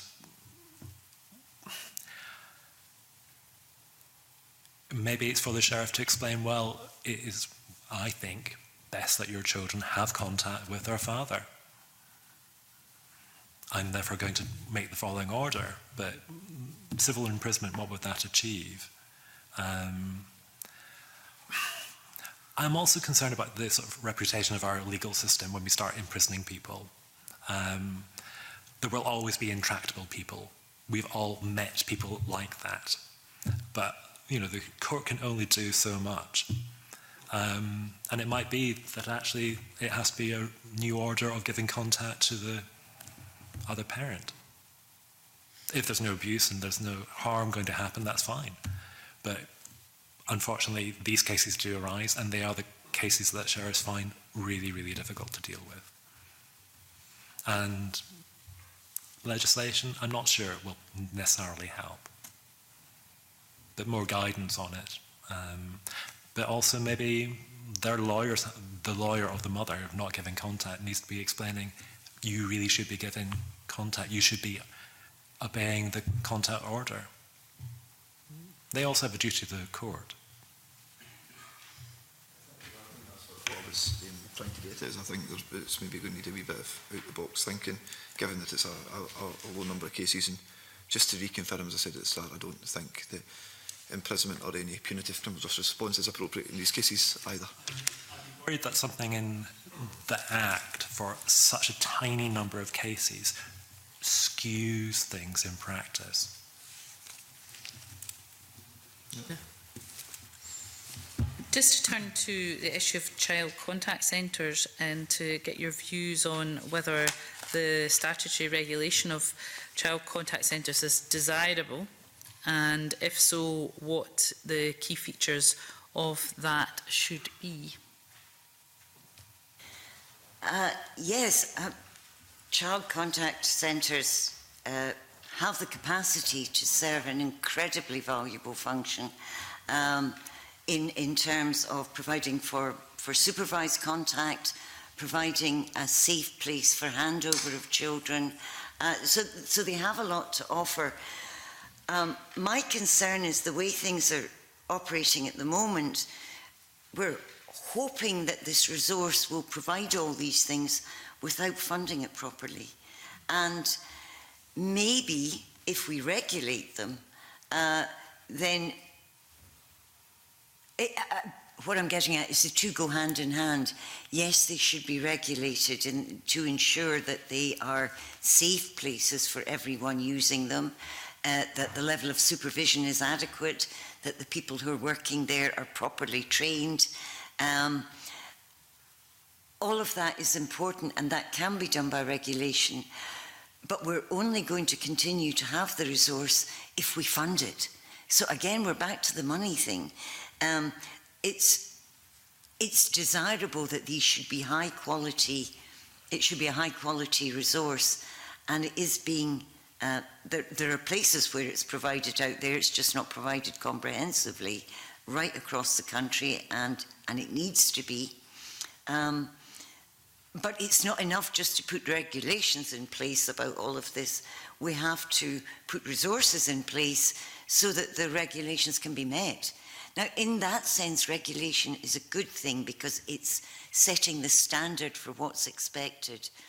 The negative thing that could come out of that is if we put the regulations in place and we don't then put the resources in, all we're going to find is we have contact centres closing and they won't be available all over the country. So yes to regulation, yes to ensuring really rigorous standards, but only if we can provide the resources that go with that, and we should be providing those resources. From my interviews, the number of concerns raised by parents over the running of a contact centre which has been nominated for contact with the non-resident parent was quite high. So I think regulation is important, but I totally agree with Elaine, without it being fully funded, but more importantly, for it to be available across the country evenly. It's a bit of a postcode lottery. But I think regulation would be really good. It needs to be brought in, but it also needs to be a bit more coherent in terms of its provision and also its financial support. But the women who have spoken to me have all raised concerns over the behaviours and just over the security of going, particularly when they've been victims of domestic abuse, of taking their child or children to the contact centre, encountering the perpetrator either as they're leaving or entering the building. So there are a whole range of things that need to be considered, and regulation might help ensure the standard practice. Could you say a little bit more about what sort of example? In a number of the interviews with women, I was informed, I can't follow up and say I've checked this, but they described being in a room waiting to go and pick up their child at the end of contact and hearing their child screaming and crying. But when they asked someone to go and make sure that their child was okay, they were told no. Their role wasn't to interfere. So that, for a woman who was quite distressed, feeling quite anxious, was quite hard. Mm-hmm. Now, I can't say I can go and verify that that was correct, but that was her impression. So, I don't want to say, well, I don't quite believe you. But that came up on a number of interviews with people from different parts of Scotland. So the view was, we're here just to provide the service, the space. We can't intervene. So maybe regulation and some clarity over their roles and function would be quite useful. I think from what you're describing, there are elements potentially that could be captured by regulation around qualifications, training. Some of that sounds a bit like practice, though. So there are, maybe issues there that would need to be more addressed in terms of the practice. Number of things within the bill. We are looking to what will be implemented after the Act has been brought in, whether it's around the child welfare reporters, contact centres, so there's other work to be done for practice and implementation. Guidance, maybe, yeah. Okay, thank you. Can I inquire who provides the bulk of the contact centres just now? Is it local authority? Is it the voluntary sector? Is it? I think it's a mix. I have to admit, I don't really know. We know Relationship Scotland do a lot of work. I was about to say that my understanding is the bulk of it's done by Relationship Scotland. My understanding is also that there's some issue about their funding at the moment, which is particularly worrying if they're providing most of these places. Yeah, the committee has looked as part of its pre-budget scrutiny the funding of third sector and voluntary sector organisations, and here it's popping up again. Okay, can we move on to Fulton and then Liam MacArthur? Thanks again, Convener. I wanted to ask the panel about the issue of vulnerable witnesses, and given that the Parliament's recently passed the Vulnerable Witness Bill as well, do you agree with the proposed measures in section 47 of the bill for the courtroom, both in principle and in the detail? Well, certainly there was a gap there, and there is this need to provide for vulnerable witnesses in this particular setting, and to provide the protection. And broadly, yes, I would support what the bill has done. Similarly, the expansion to child welfare hearings to hopefully provide some protection there as well. So yes, this seems to be, if we acknowledge in the criminal setting that there's a need to protect vulnerable witnesses, you almost ask the question, why wouldn't we be doing it in this sort of setting as well, where emotions might be running particularly high? I welcome it. I think it's important, but I would say it's vulnerable parties and vulnerable witnesses. My only concern is for the child welfare hearing. If at present the general practice is not to raise concerns over domestic abuse, at what point do we raise it, and does it then lead to special measures being introduced? That's my one concern, because I've heard from too many women that they've not been able to raise their concerns in the first child welfare hearing around domestic abuse, whether it's being advised by the lawyer, not being told by the lawyer that domestic abuse can be taken into account when making an order. So that is an issue. I know, yes, the court can then take steps if it's raised, but that's why I was saying we need that cultural shift so that lawyers are flagging it up, so that even before the first child welfare hearing, if there's concerns, and it shouldn't be about whether or not there have been prosecutions or people have actually been found guilty. These quite often are allegations that are quite hard to demonstrate. And one of the problems is we don't tend to get to proof in these cases for a whole variety of reasons. So what evidence will the court need to implement the special measures?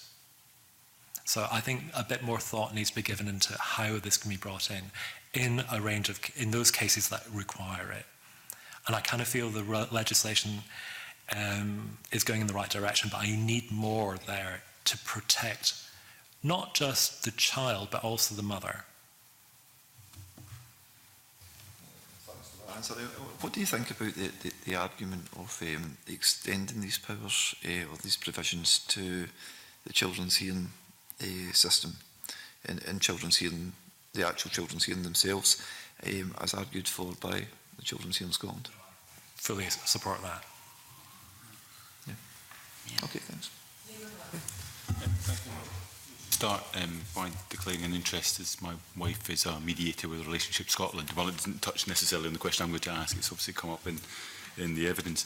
I presume you've seen the report prepared by Dr. Barnes-McFarlane for the Justice Committee, and one of the points she was making in that, looking across the legal landscape at the moment, was that some unfinished business was the rights for unmarried fathers. It was something she then raised in her oral evidence as well, suggesting it was outdated and that she would have hoped that the bill would have picked that up. Now, you may also been aware of the evidence given by the Scottish Government officials, the Bill team, their justification for, on balance, not proposing any changes there, and I think the statistics for single parent registrations are for 2018 a figure of 2,178, which I think was the point officials were making, that the numbers are relatively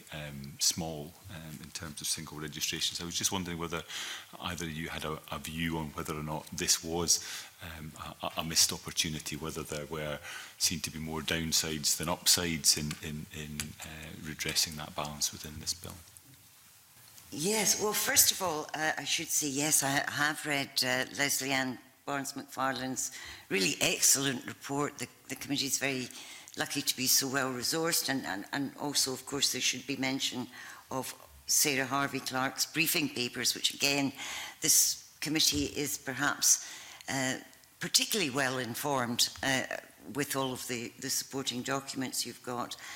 To address the issue of the non-marital father, well, absolutely. It's something like 4% of cases where the father doesn't register his paternity and therefore doesn't have automatic parental responsibilities and rights. So we're looking at a fairly small number of cases. I think the Bill team was correct not to simply give automatic responsibilities and rights to anybody who claimed to be the father. That would be so dangerous. What about the fellow who is naive and mistaken? But even worse, what about the guy who's malicious? I mean, we surely can't be handing out responsibilities and rights on the basis of claims to paternity, which brings us on to the evidence of paternity. If paternity is disputed, where I do think the bill could have done a bit more, relates to the power of the court to order DNA testing. Now, as things stand at present, the only way that the court can order DNA testing of a child in the sort of parentage area is where there is no one with the authority to deal with that, or that person is unwilling to take the responsibility. Now, what that means in the end of the day is where you have unmarried parents and the mother is the only person who has responsibilities and rights if the father's not registered, and she can refuse consent to the child being tested. And she doesn't have to give any reasons, she can just flat out refuse. Now, the court, as things stand at the moment, has no power to overrule her and require testing. And reform along these lines has been mooted for quite some time. It's possible in some other jurisdictions for the court simply to look at the circumstances and order testing in the face of the mother's opposition. The decision was taken not to include a provision along these lines in our statute. And I think that was a missed opportunity. I think that could have been helpful. I should say what the court can do then when it's looking at its decision about the paternity of the child, given it hasn't got the very best evidence it could have, the DNA test results, it can draw an inference from the mother's refusal. Make of that what you will. It can say, she was refusing consent because she's got something to hide. Is that what the court can do? It's a bit kind of uncomfortable and fluffy, that whole area.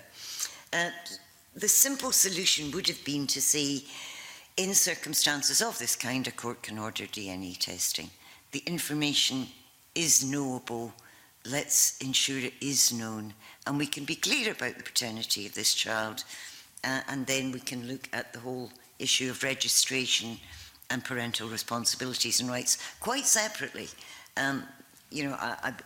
Is the other way to go about it. And opposition to that, another angle, sorry, I should have said there, is this is not just about the parents' dispute. It's about a child's right to identity, about a child's right to know about their identity as guaranteed by the UN Convention. And it seems to me positively, it seems we should just simply have put that into the bill. First of all, for putting on record our long overdue thanks to Sarah Harvey-Clark for the support she gives to the committee. I'll not spare her blushes.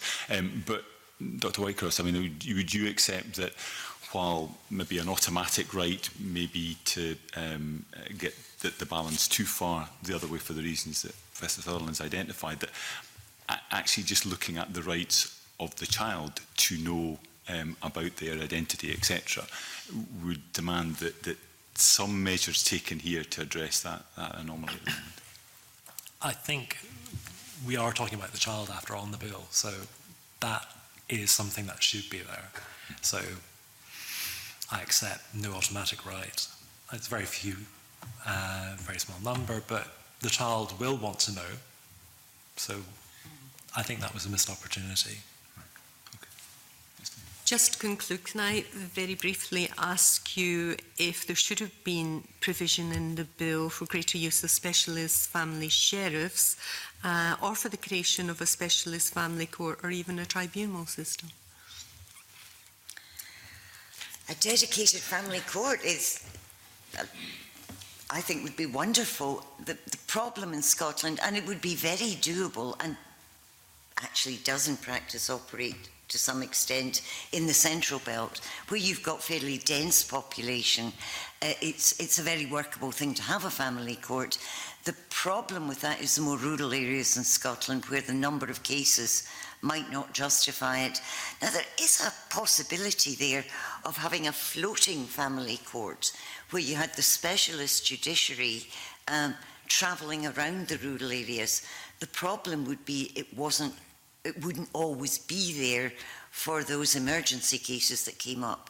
But could perhaps still deal with the bulk of the family work by having this sort of mobile specialist. I think judicial specialism, as the law gets more complex, having judges working in these fields where they had the opportunity to develop the expertise, as they do in Glasgow, Edinburgh and some other places, because they're doing so much of it, is very desirable, would subject to the caveat that the judges doing it are the ones who want to do it, that they're doing it because they have a passion for family law. It's not just something they get stuck in. But I think we'd have no trouble in finding enough of those. Dr Whitecross?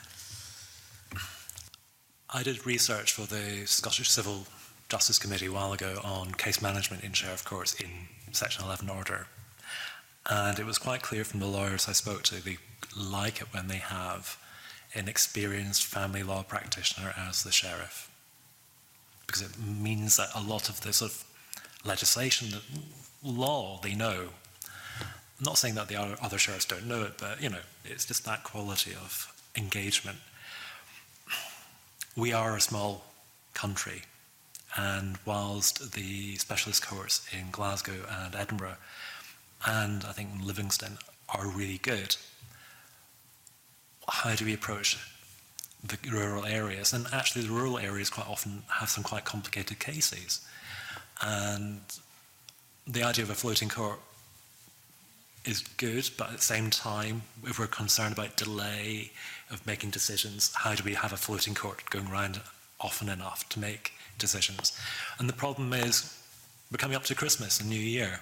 This is quite often one of the busiest times for family courts because people are trying to make their arrangements for access over Christmas, New Year, and then it peaks before Christmas, and then it goes down. It also peaks after the New Year, so there are all sorts of practical issues.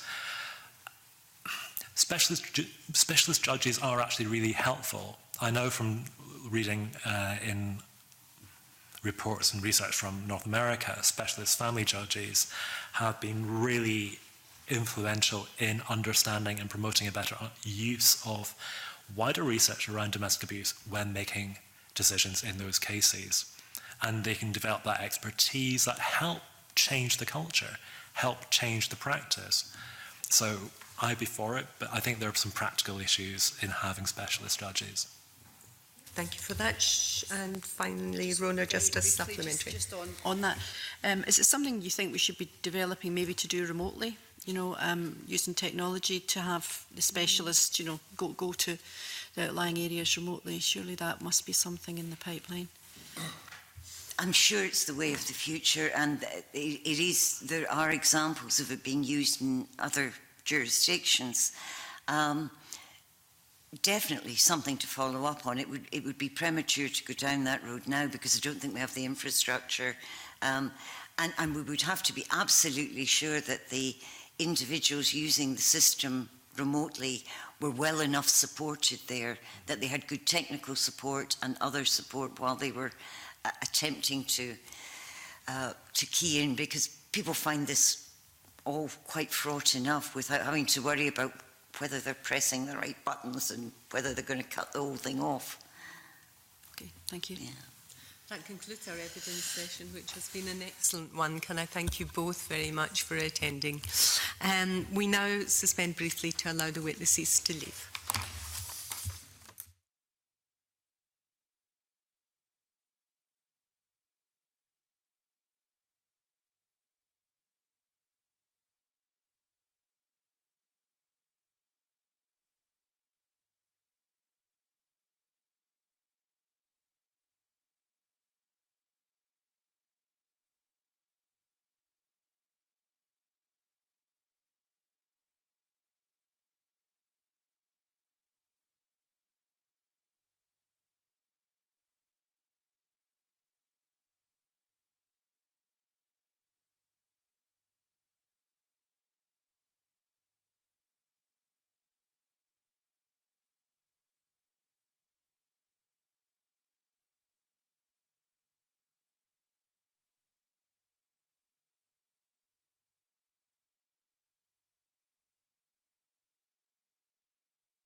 Agenda item 2 is feedback from the subcommittee on policing from its meeting on the 5th of December 2019.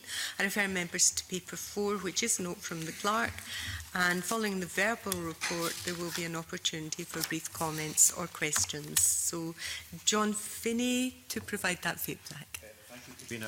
As you say, the subcommittee met on the 5th of December when it held its second evidence session on its inquiry into the use of facial recognition technology by the police service in Scotland. Witnesses told the subcommittee that there is no specific legal basis for Police Scotland storing custody images in databases. Police Scotland currently accesses and matches images held in the UK Police National Database, which contains records of innocent people. The subcommittee heard that this practice could form the basis of a legal challenge. Prior to introducing live facial recognition technology, witnesses said that Police Scotland need to demonstrate that its use would meet human rights and data protection requirements, and that there would be a clear legal framework. Serious concerns about the widely reported inaccuracy of the software were raised, with witnesses questioning whether the police service should be with witnesses questioning whether the police service should be investing in technology which is discriminatory and runs a high risk of misidentification. Witnesses felt the challenges posed by facial recognition technology for policing should be a matter of priority for a Scottish Biometrics Commissioner. The subcommittee agreed to write to the Scottish Police Authority on the peer review undertaken by the Metropolitan Police Service of Police Scotland's Anti-Corruption Unit's investigation of the former Scottish Crime and Drug Enforcement Agency. And the subcommittee will next meet on 16th January when it will continue taking evidence on its facial recognition inquiry. Thank you very much. Are there any comments or questions from members? No, a good report. Thank you, John. Right, that concludes the public part of today's meeting. Our next meeting will be on Tuesday, 7th of January, when we will continue our evidence taking on the Children's Scotland Bill. So can I take this opportunity to wish everyone a very Merry Christmas and a Happy New Year. We now move into private session.